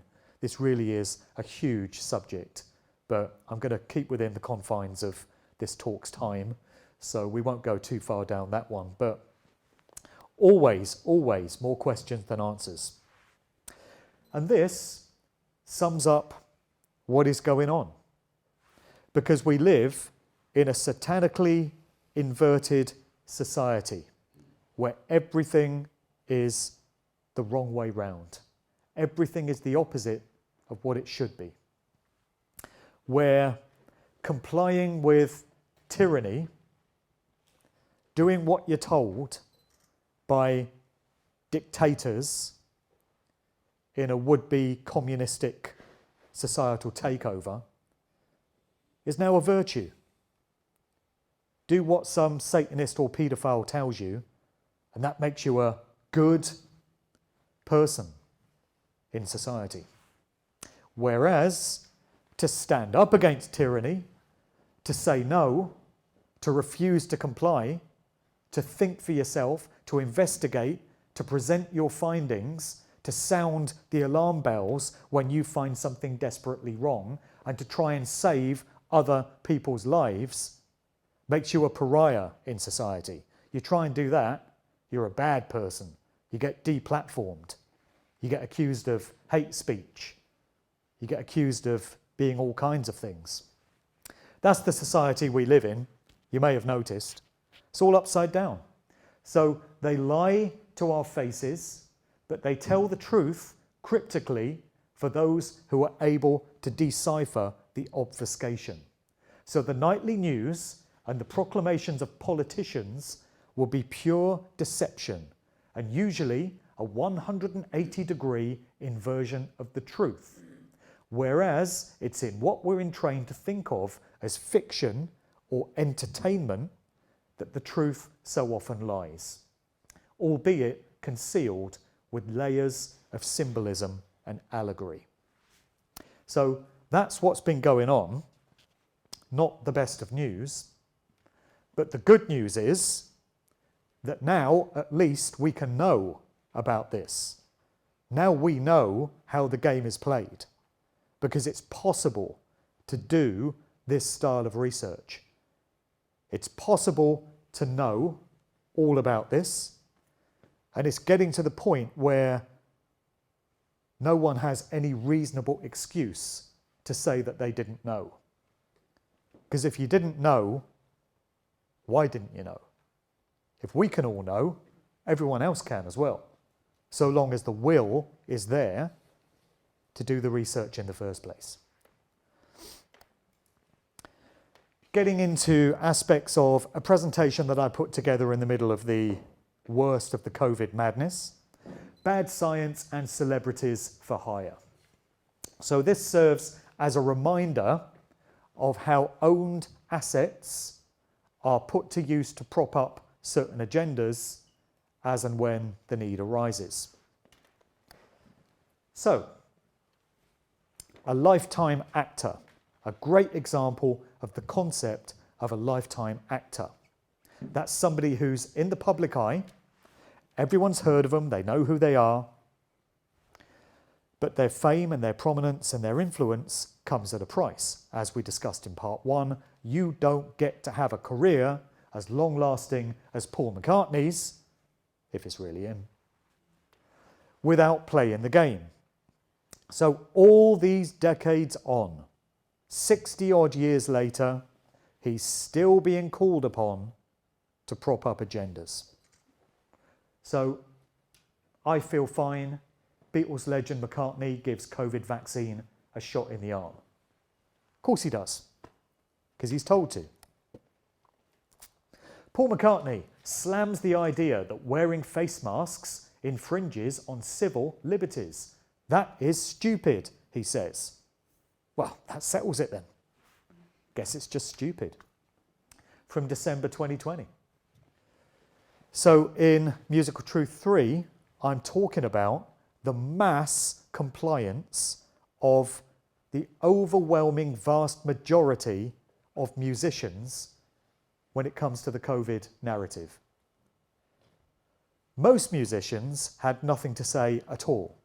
They just shut up for the sake of their careers.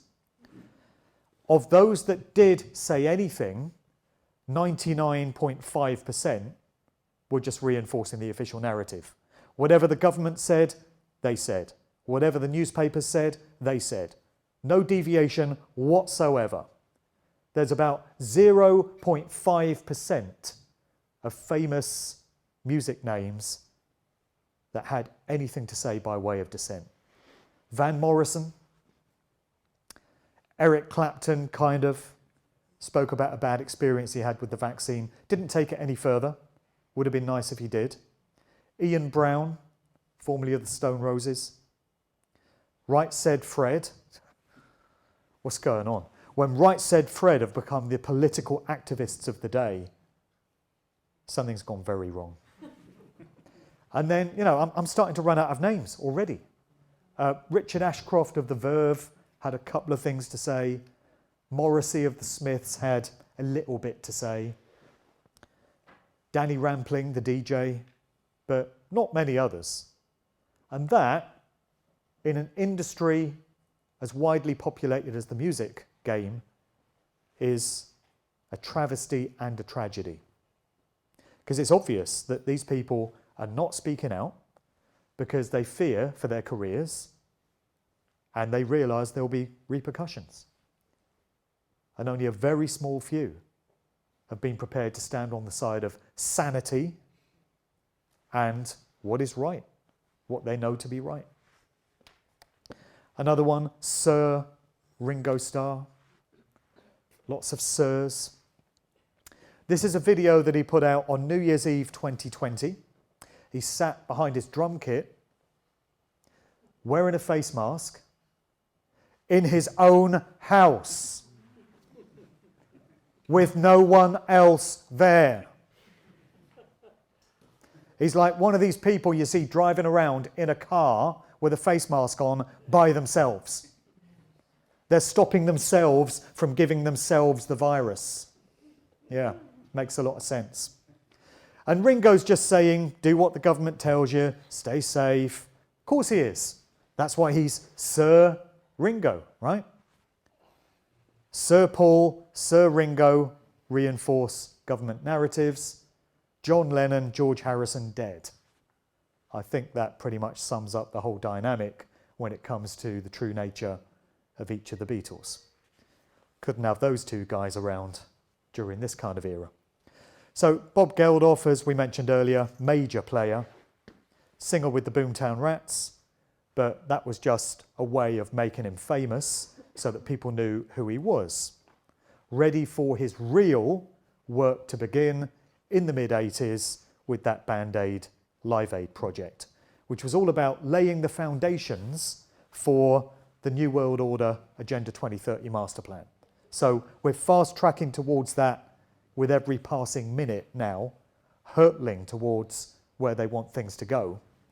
But very early on, in the 1980s, the foundations were being laid for it, involving, you know, Geldof's Band Aid project and stuff, which is in league with the United Nations, and it's in league with this Great Reset Agenda 2030 master plan. And all these decades later, we have Sir Bob. There's another one. Is there a pattern emerging here? Sir this, Sir that, Sir the other. Sir Bob Geldof, an Irishman, but it still doesn't stop him from getting a British award. Anyway, you probably won't hear everything he has to say here, but you'll get the gist of it. Well, I don't want to get involved. I mean, I'm sort of taken aback that there needs to be any sort of encouragement. But given that I've no time for the anti-vaxxer creeps, the anti-science people, the anti-thinking people. It's just as well to say anything, like, if I could be first in line, great. I can't be, but that's fine. But, as soon as humanly possible, if not sooner, I want this miraculous product.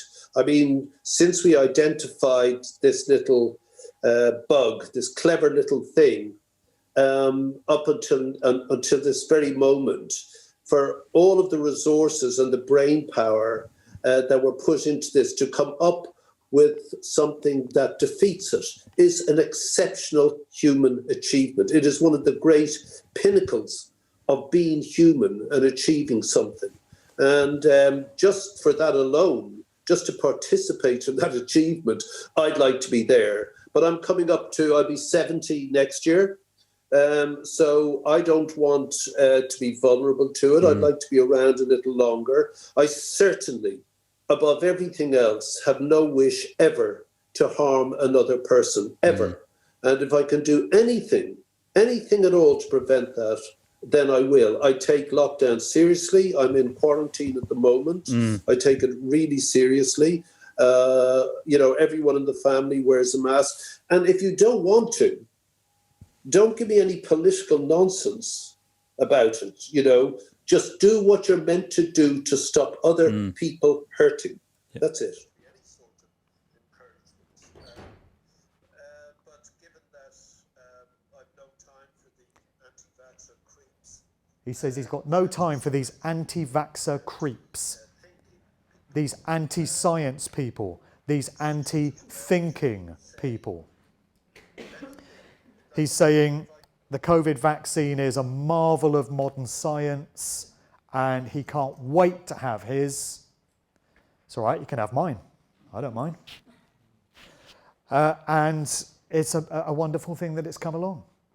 And of course he would say that because he's absolutely a part of the system. Tools are big pharma. There's lots of them around. Dave Grohl, we met him earlier, had said in 2021, when the live music circuit started to open back up again in the United States, that only the vaccinated, no chance of this video going on YouTube, is there? Only the vaccinated would be allowed to attend their shows. And Bruce Springsteen said the same thing. Bruce Springsteen, man of the people, working class hero, anti-establishment, rocker, yeah, rock and roll. Don't come to my show if you haven't had the arm spear, says Bruce. Born to run, born to comply, more like. And sometimes it takes decades for these people to reveal their true colours. But when an agenda as wide-reaching as COVID comes along, it's all hands on deck. Everyone's needed. Every asset is called in. Stevie Nicks begs fans to wear masks as she'll probably never sing again if she contracts coronavirus. Oh well, I think we'll get by. Now, we have another Sir Elton. What Sir Elton had to say about the whole scenario. My name is Elton John. Cut there. Little less showbiz, Elton. My name is... Well, he did make this ad for the NHS. My name is Elton John. And to start with, we've got all this jovial mucking about, making you like Elton. Who's Elton John? Making the audience feel that, yeah, he's an all right geezer, isn't he? The more people in society that get vaccinated, the more chance there is of eradicating the national COVID pandemic. It's really important to know that the vaccines have all been through and met the necessary safety and quality standards. And then comes the serious message. They get all the funny stuff out of the way, and then Elton gets right down to it and says, the more people take a COVID vaccine, the quicker we can eliminate this terrible virus that's affecting us all. And he's not the only Sir who appeared in that video. Here's another one. Sir Michael Caine. you don't get to have an acting career like Michael Caine's, spanning 6 decades and God knows how many films he's been in, unless you're playing the game as well. It's exactly the same in the film world as it is in the music world. So the phone call would have come in, Elton, get in the studio, you're making an ad for the NHS. Michael, get in the studio, you're making an ad. They don't say no, they just turn up and deliver the message on cue. Where are all the heroes? Well, you might think that if there's anyone in the music industry that you can rely on to go a bit off script and be outspoken, it might be Roger Waters of Pink Floyd, right? Because Roger's had a thing or two to say about a thing or two over the years, specifically the conflict between Israel and Palestine, no chance of staying on YouTube now, where Roger has been very outspoken about Israel's incursions into its neighbour and the genocide that's been going on there. So far so good. We seem to have found ourselves an outspoken, high-profile musician. But what's Roger had to say about COVID, about the one that really matters, because it's affected everyone on the surface of this earth? The biggest psyop ever. If ever there was a time where every voice in the public eye was needed more than ever to stand up and make itself heard, it's been over the past 3 years. And if you've said nothing as an entertainer, it's the biggest wasted opportunity you'll ever experience in your life. So Roger Waters could have said a thing or two about COVID, but in this interview that I've taken this still from, and I've got the video link in my book, he says there's a lot of good people working behind the scenes, like that Dr. Anthony Fauci. Dr. Fauci, that wonderful man. And then he says there's lots of other good people working to try and keep us safe, like Bill Gates. Right? So if you're capable of researching the true nature of the Zionist regime of Israel, and if you're capable of researching any other aspects of what goes on in society, you're also capable of researching the true nature of Anthony Fauci, aren't you? And Bill Gates. And 2 minutes research shows you that they're anything but good people, eugenicists, criminals on a genocidal exercise. And so, unfortunately, Roger showed his true colours as well, as they all do. You know, you don't get a career like Pink Floyd's without running agendas. And David Gilmour is doing his bit, of course. You know, any kind of cause that needs his name adding to it, concerts for Ukraine and such, and, you know, he'll be there. So, summing this whole dynamic up, when you learn about how lifetime actors and culture creation work, the question becomes, are you happy you were duped and taken into confidence by these people? And would you like more of it? Or are you rather hacked off that you were treated as such easy fodder for rife for manipulation, and now that you understand how the game is played, do you resolve to never be fooled in the same way again? There's no shame in admitting that you were bamboozled. All of us are from the earliest age. The dignity comes from acknowledging that it happened and knowing better for next time.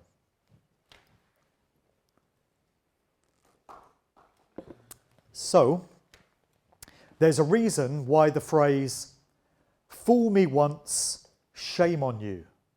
Fool me twice, shame on me," came about. Because we're supposed to learn from our mistakes. Making mistakes is part of life, but learning from them is the most important lesson. And what gives me great hope is simply the fact that, as I mentioned a bit earlier, now it is possible for anyone to know all about this stuff.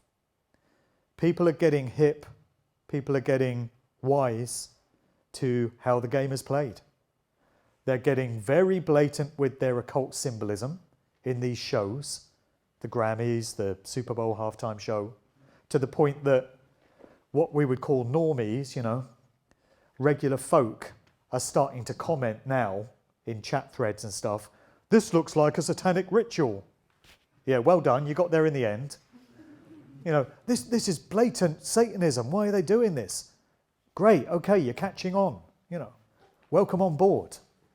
What gives me the most hope is when I go on platforms like TikTok or Instagram, which are obviously aimed at young people, kids. My daughters are all over TikTok, unfortunately.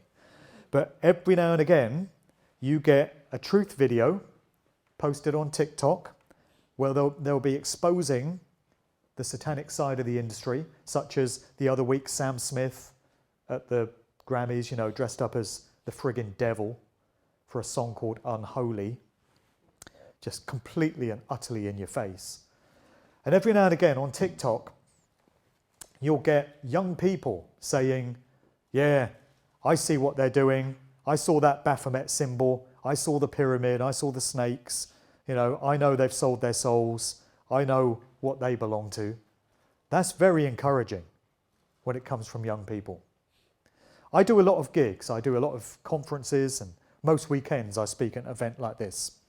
And for the most part, the audience demographic goes from about 50 to 70 years of age. That's the standard. But every now and again, I'll find a young person in the audience, somebody in their 20s. And that gives me the most hope when that generation gets it. Because my generation, Generation X, we're basically done in the eyes of the controllers. They don't bother with people of my age anymore. They're not interested in us. They're interested in so-called Gen Z, my daughter's generation. They're the ones they're trying to get with this symbolism, with this mind control, with all these agendas that they're pushing. And so when young people can see through it, that's a hugely encouraging thing. And that process is happening. It's very slow. I'm not the world's most patient person. I'd like it done last week.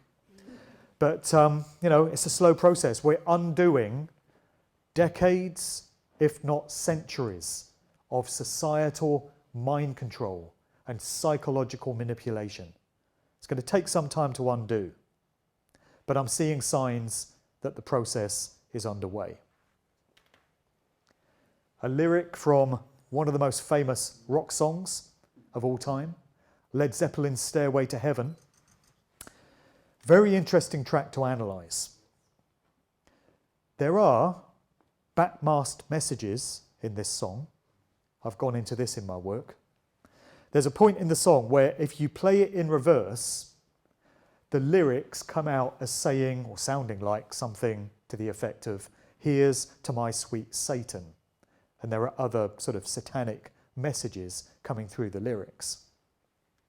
And this represents Jimmy Page's obsession with the world of the dark occult. He was a student of the works of Aleister Crowley, and he was into all kinds of mystery school teachings. And I'm sure some of that would have come through in Led Zeppelin's music and in their lyrics.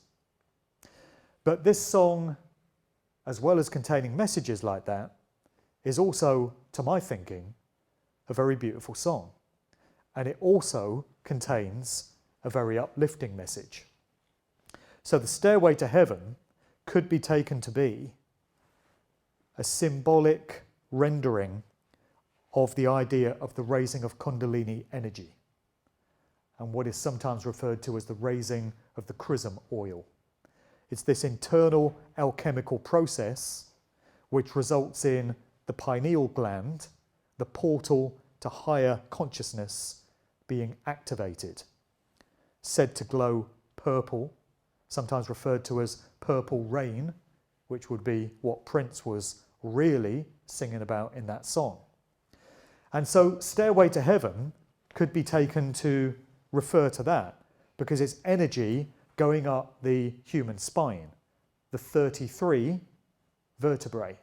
That's why 33 is so popular in Freemasonry, because they comprehend this spiritual process only too well. So the song could be taken as meaning that. So it seems there's like an exoteric and an esoteric meaning to the song. So the exoteric one is for the masses, which is, it's just this great rock song about a lady with, who shines white light and stuff like that. But if you're looking for the esoteric message, which is the one for the more higher-minded listener, then you can find that in the lyrics as well. And it's reflected right here where they say there are two paths you can go by. It's a choice. Everything's a choice. But in the long run, there's still time to change the road you're on. And that serves to me as a reminder that nothing is a done deal. And we can look around us at the way society now is, and it can look pretty dark and dangerous and perilous, particularly if you have access to the amount of bloody documents and stuff that I get sent every day. Every single day I log into my inbox, there's, oh my God, they're doing this next, and look at this plan, oh, this is terrible, look what they plan to do. Yes, they plan to do it, but it doesn't mean they will, because it's always a choice, and it always comes down to will.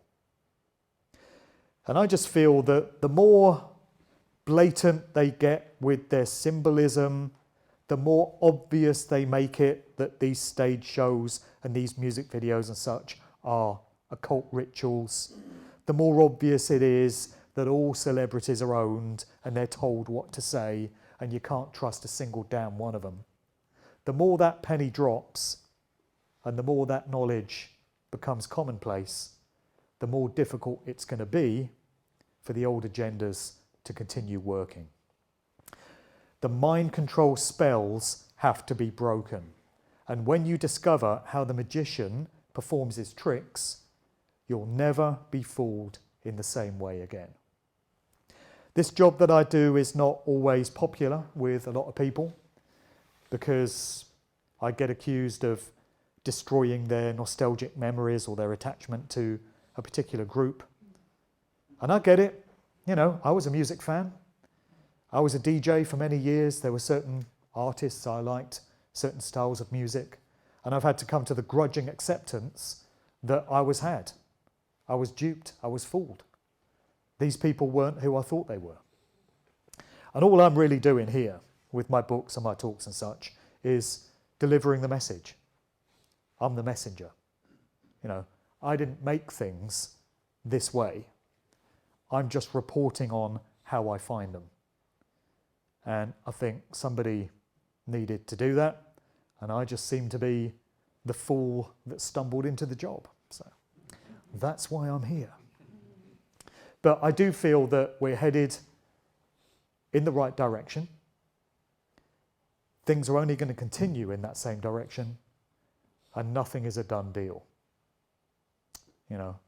The way the future pans out is not going to be determined solely by psychopathic, satanic, so-called globalist elitists.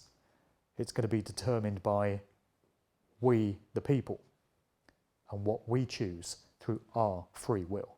It's about time we started writing the future, isn't it? Instead of responding to the one that gets served up to us. And I'm generally optimistic about that. I have my days, I have my down days, the same as anyone, where it all seems hopeless, but I soon bounce back, because what other choice do we have, right? We're the generation that has been charged with the responsibility of turning all this shit around. And here's where we get to prove that we're up to the challenge. Thanks for listening.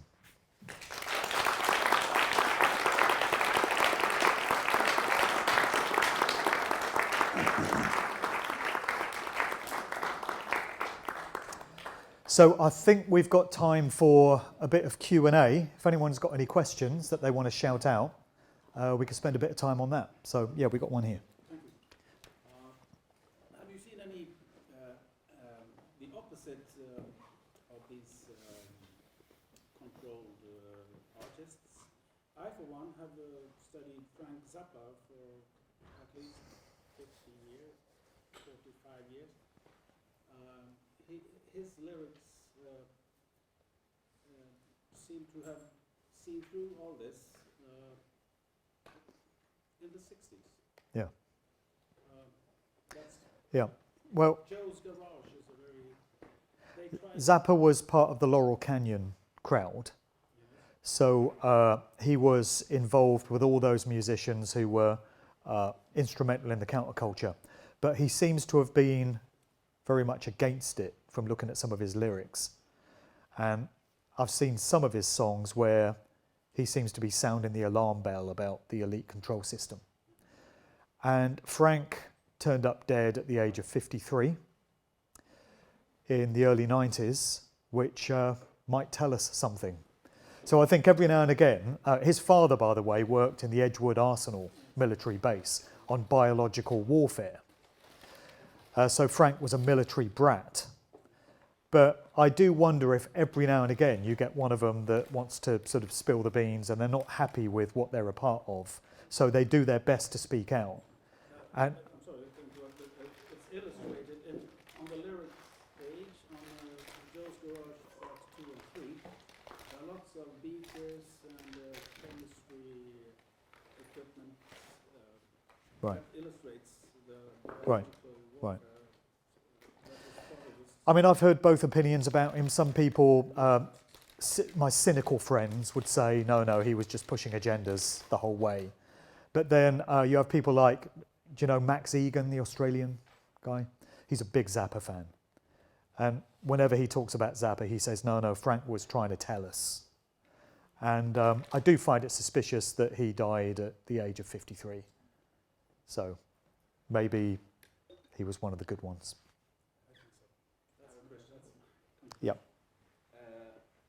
For the sleeper short moments, I don't know if you mentioned anything about Whitney Houston and Michael Jackson, and I heard Michael Jackson was going out with the same stuff you were on his new tour. He died the day before his new tour began, and his doctor was a Freemason. Do you know anything about that? Yeah, I do talk about Michael Jackson, Prince, and George Michael in another of my talks. And the thing that links all three of those artists is that they all spoke out about their record companies and the industry generally.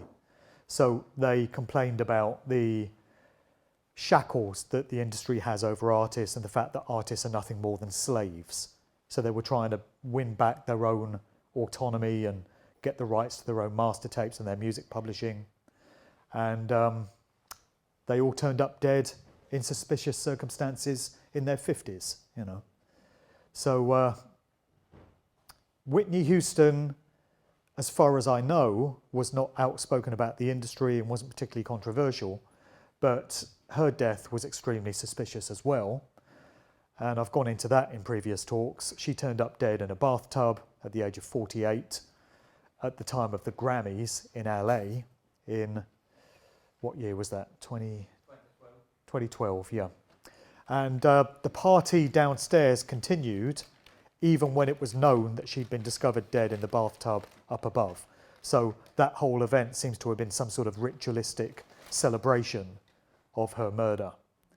So, I mean, there's lots to know about all these artists. Michael Jackson, I could speak about all day. But I do feel that Michael Jackson was fitted up with those two cases that were brought against him. You know, there were two allegations of him being involved in pedophilia.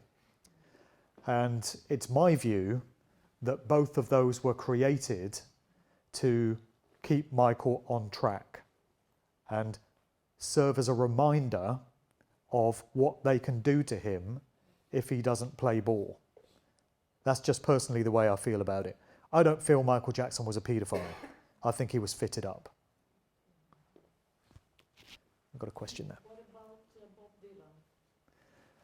Dylan? Bob Dylan is another one who's had a career lasting several decades. And you're probably familiar with that famous interview he did with Ed Bradley a few years ago, where he says he made a deal a long time ago with, and he goes on to say, and then he stops himself as if he's about to say the devil. And then he thinks better of it. And he says, with the chief commander.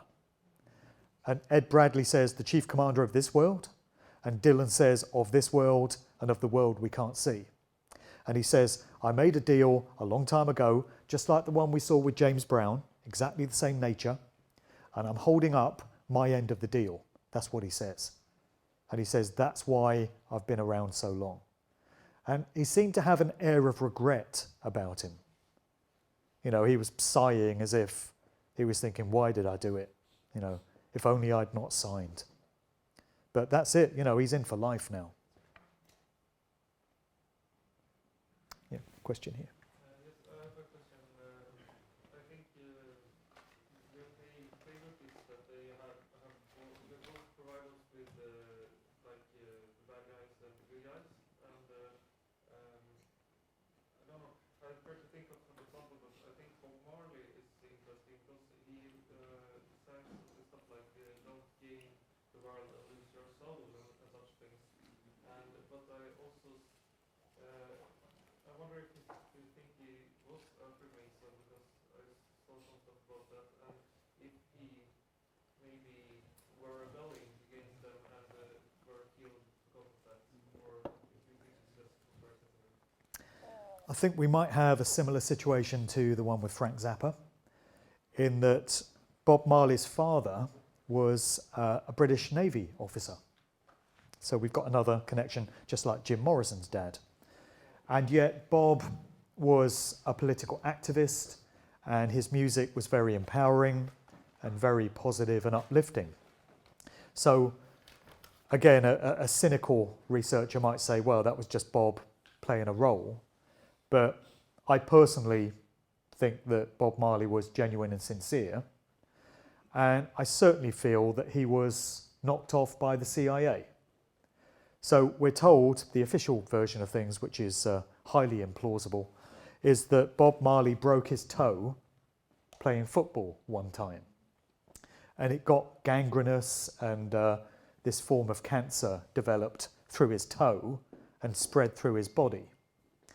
But the story that persists in the conspiracy world is that shortly after the assassination attempt on him in 1976, when he was trying to unite the rival political factions in Jamaica by performing at this Unity concert, there was an attempt on his life when his house was all shot up. And they were trying to kill him, but everyone survived. And I think from that point on, he was a marked man. And so we get the story of Bob living in this sort of compound with heavy security, but he got visited one day by a filmmaker who said they wanted to do a documentary on him. And he'd brought him a present, which was a pair of football boots. And Bob tried the boots on, and he cried out in pain. And when he examined the boot, there was a length of copper wire inside one of the boots that had pierced his toe. And so the thinking is that that wire would have been laced with some sort of cancer-causing agent that, when it pierced his toe, spread through his body. And that would have happened at the hands of the CIA. And the guy who is said to have brought the boots to him as a gift, the filmmaker, went by the name of Carl Colby. And he was the son of the one-time director of the CIA, William Colby. So I think Bob went off script and paid the price for it.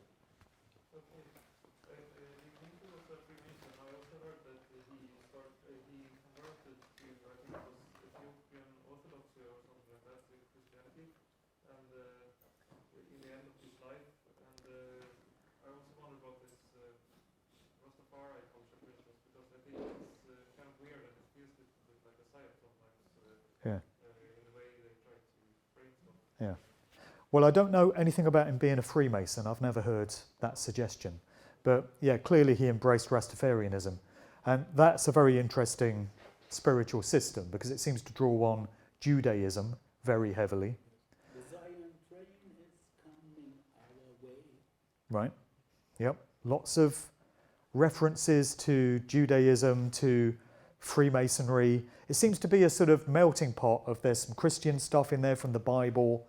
There's Kabbalistic teachings from Jewish mysticism, and there's symbolism from Freemasonry, all sort of mixed up. And there's the ceremonial smoking of marijuana, which is like a spiritual ritual. And so Bob was into all of that. And his son, Ziggy Marley, relocated to Israel. And I believe he married an Israeli. And they named all their children with Israeli names. And also, Ziggy was called upon to boycott Israel when the worst of their incursions into Palestine was happening and to refuse to play there. And he wouldn't. He went right ahead and played those shows. So Bob's family seems to be very much into the idea of the Zionist state of Israel. And there's going to be some connection there to Rastafarianism as well. But I don't know exactly what that is. Yes. You spoke earlier about all these artists and actors and musicians who have accepted knighthoods and OBEs and honours from the English establishment. Yeah. I'm wondering if you're aware of anyone who's actually turned one of those down. Yeah, David Bowie turned one down. David Bowie was offered an OBE and said no thanks, which is a surprise. John Lennon returned his MBE. You know, in later years, he sent it back and said, means nothing to me, effectively. There was a poet called Benjamin Zephaniah who was offered an MBE. He turned it down. There have been a few. I guess not very many. Not very many. And what surprises me is when you get one who seems to rebel against the system. So, Sir Van Morrison. I mean, I'm giving Van Morrison the benefit of the doubt until he does something to, you know, sway me the other way. It is unusual that a Sir should speak out, but, you know, evidently he has. Eric Clapton is a CBE, I believe, and he, you know, spoke out about the vaccine. Didn't say much more after that, but it's better than nothing, I suppose. You don't get many. Talking about David Bowie, yesterday, I think it was, the day before on Swedish television, about his songwriting. They were suspicious about how he could write his lyrics, and it seems they showed that they used some sort of AI. The program was about AI, and it was some sort of a computer program that he could mix words in a random way. But well, my conclusion was that he was given this computer program in the early 60s by some sort of intelligence. Yeah, I've never heard. It was just yesterday on Swedish television. Right. Anybody else saw it? I've never heard about that one. What I did hear about in my research is that David Bowie used to get newspaper headlines and cut them all up and then rearrange them randomly and then see what phrases came out and construct his lyrics that way. So maybe that's a cover story for what you've just said. But it was some sort of computer program. Right. Who knows? Elton John is said to have written his songs in the same way, you know, cutting up newspaper and. You were talking about David Bowie. In his concert for the Freddie Mercury Wembley Arena show, he went down on the knee and begged and do some Christian thing. Do you know anything about that? Because I think he, when he got older, he got more into the religious thing. I don't know. Yeah, well, I don't trust him, unfortunately. You know, I liked a lot of David Bowie's music, but I never trusted him. And when it comes to the idea that he died in January of 2016, I've got some doubts about that as well, because without wanting to get too far down another rabbit hole, I do feel that some artists are able to retire early if they've served their masters well. They're allowed to retire the public persona and just sort of drift off into obscurity. So I personally feel that's what happened with David Bowie. Prince possibly. I lean more towards Prince actually having been killed. Elvis Presley, I think, didn't die when we're told he did. Jim Morrison, don't accept that. Just a few. Yes. I just get curious about the global influence. This musical business is more like a Western hemisphere.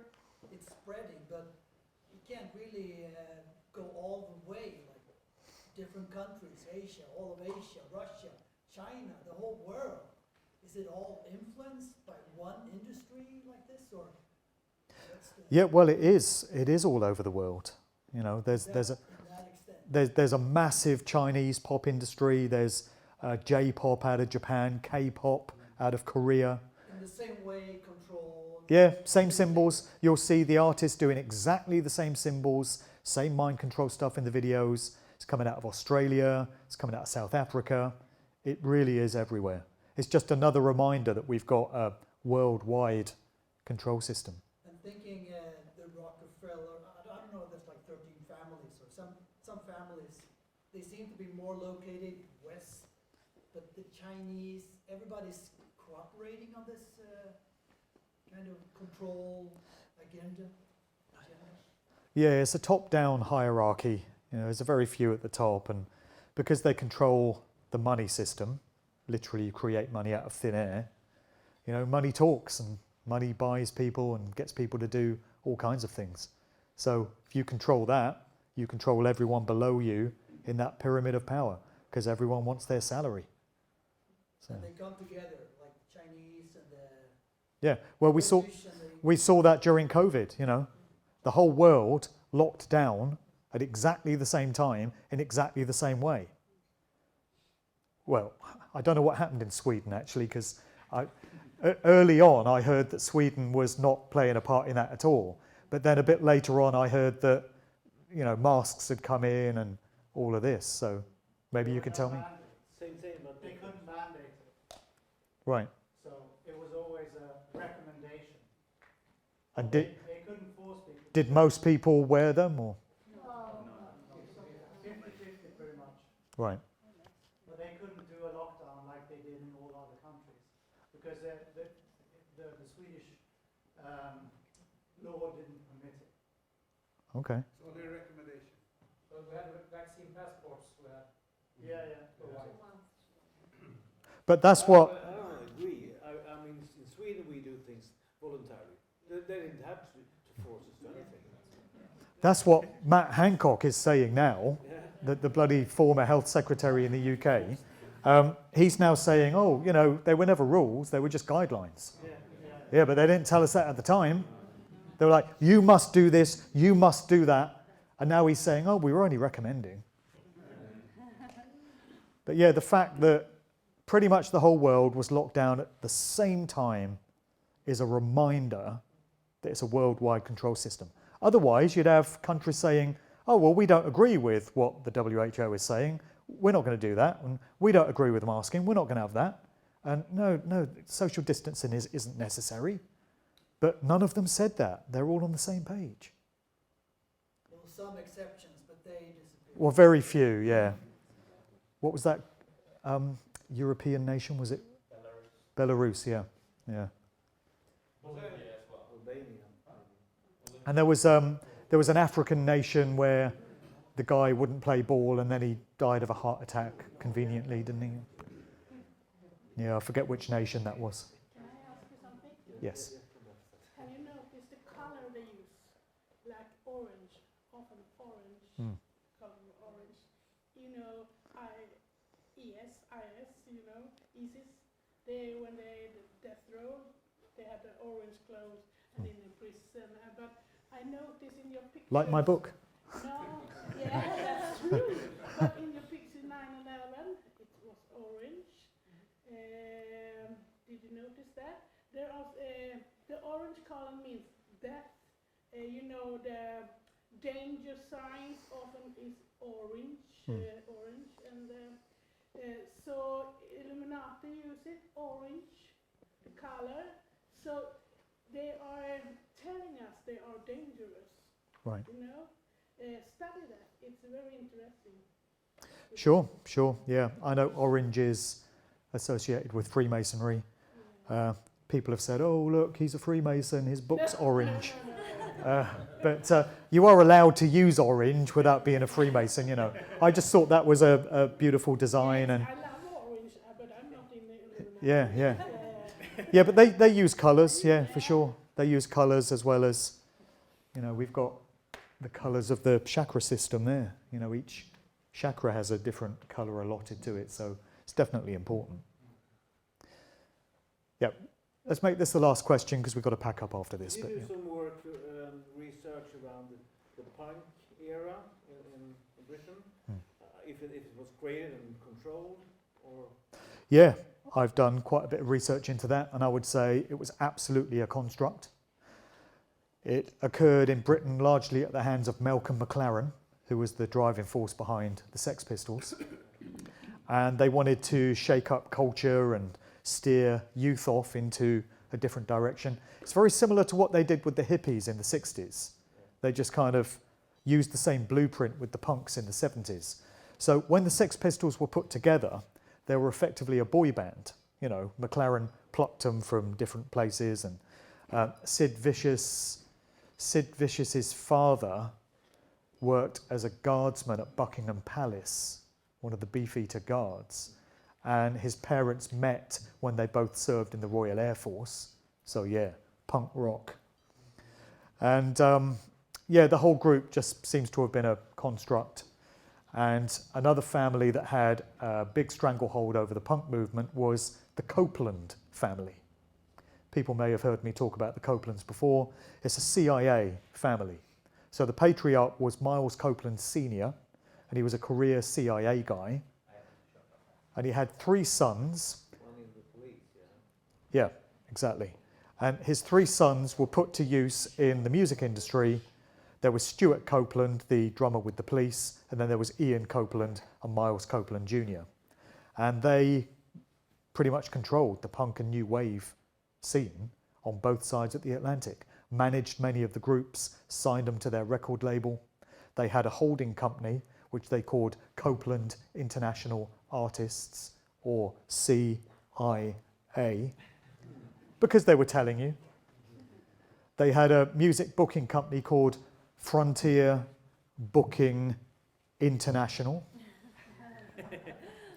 And they had a record label called International Records Syndicate.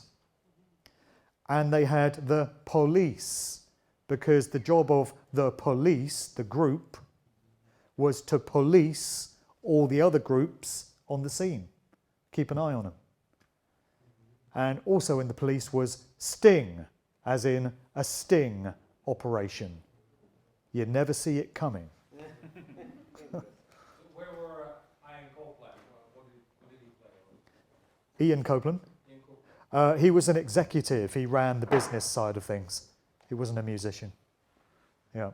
You know that police song, I'll Be Watching You? Yeah. It's pretty creepy. It's a creepy song. People think it's a love song. They think, oh, isn't that nice? He's saying that he's looking at his lover all the time wherever she goes. No, he's stalking her. That's what that song's about. It's about surveillance. All right, so I guess we'll leave it there. Thank you again for listening.